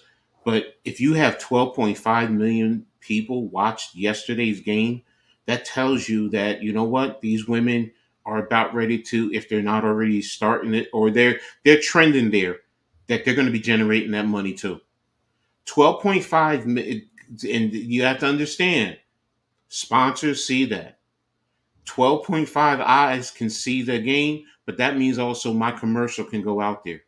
So they're going to generate. They're going to generate, and Caitlin Clark is going to generate money. Generate money. Everybody's going to want to see her. And yes, right now it's on the upward slope. But I'm telling you, man, her and Angel Reese are going to change the way most people, not me, because this is what I've already seen. And this is what I grew up on. I've been watching women's sports since I was in high school. So um, but they're going to look at this and they're going to look at the quality of the play. I've always said women are more fundamentally sound in basketball than men. Men just want to either shoot the threes or go high flying and dunk it, while the women, and I'm not saying men can't be fundamentally sound in comparison, but the women to me far exceed the men in terms of the game fundamentals. They just do. So, but the money Mm. that's being generated, yeah, Dane generates it now, which I understand why he gets his money, but it's getting there. Caitlin Clark is getting there. Okay, Seton Hall's up by 18 right now. Oh, and I forgot to say in the McDonald's All American, the West, who I was rooting for because the two Rutgers players were over there, they lost by 2 after being up. So, but Dylan Harper had a good game, from my understanding.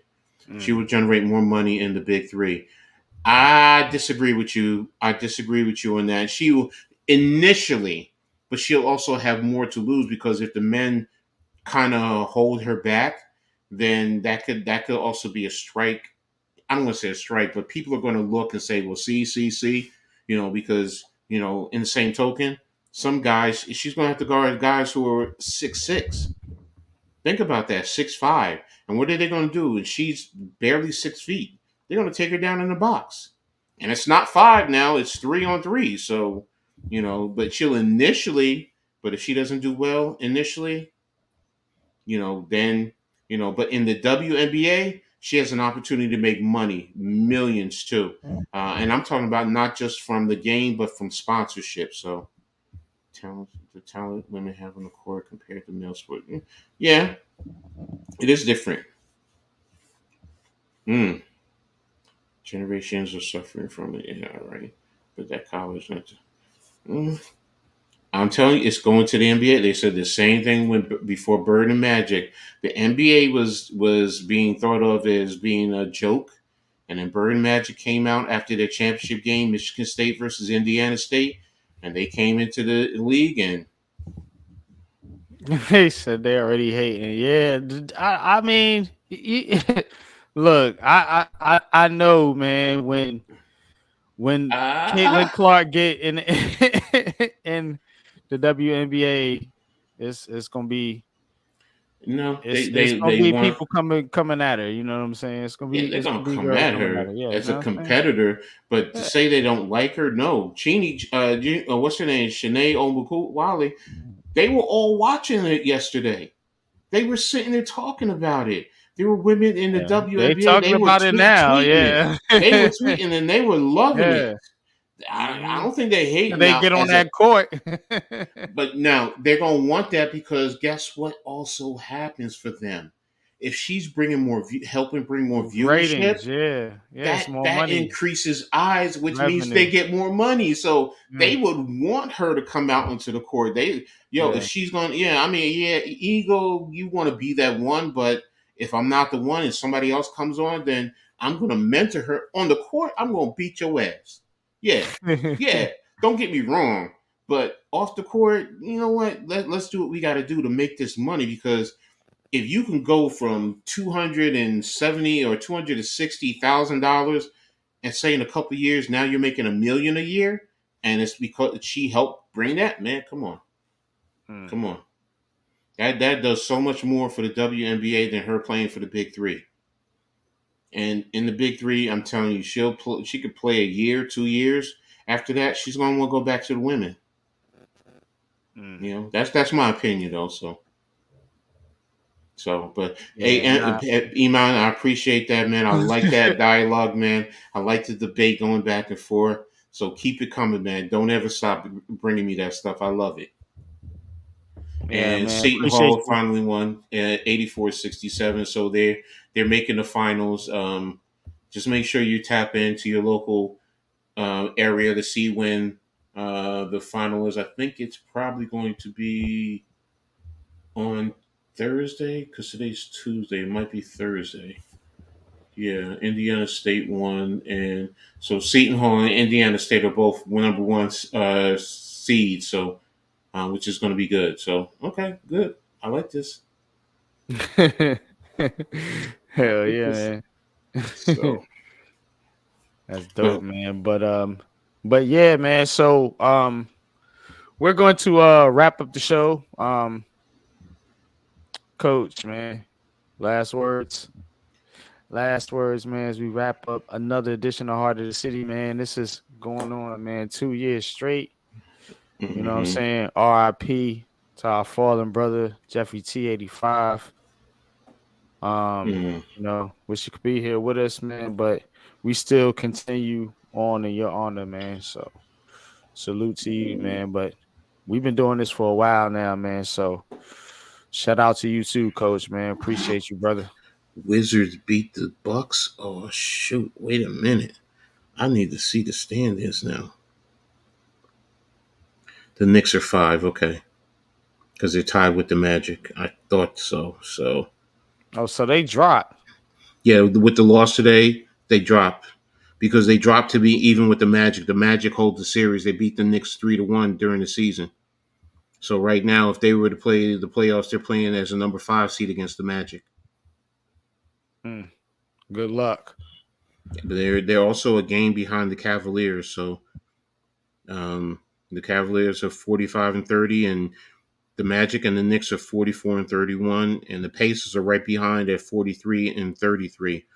And the Knicks have a tough schedule this week too. So um, because they have the Kings on Thursday. They're at the Bulls on Friday, at the Bucks on Sunday, at the Bulls on Tuesday, at the Celtics the following Thursday. So these next 5 games really going to define their playoff positioning or if they fall into the play-in. Okay. Um. Yeah. Mm-hmm. It's gonna be interesting, man. You know what I'm saying? Because with the Knicks, We'll have it's enough to talk about come next Tuesday. yeah. We'll see. We'll see what they do. We'll see what becomes of this New York Knicks team, man. That are missing two of their top players, but We'll see. So it's been but great, tell great them show. tell them where Okay, they can go. find you at, Coach. What you got going on, Um, man? on Twitter, you find me at Skies Papa, SKYSPOPPA 72. That's on Twitter or X, however you want to categorize it.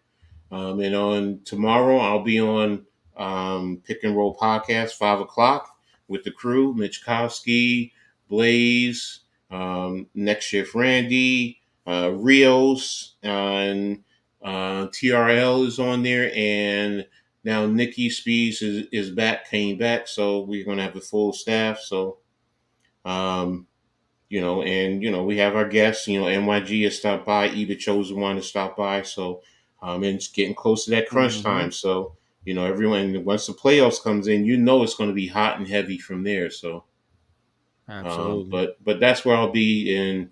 Um, Nothing set as yet in terms of any streams as yet, but that might change. Just keep tuned to my Twitter page and my YouTube page. YouTube is Coach Ed Gladney's Amazing World of Sports. I mean, and it's pretty much it. Yeah, man. Good stuff, Coach. Man, appreciate you, man. Like always, man. And you can definitely check out my content right here on Unpopular Opinion Sports. And we do Giants conversations every Sunday, 11:45.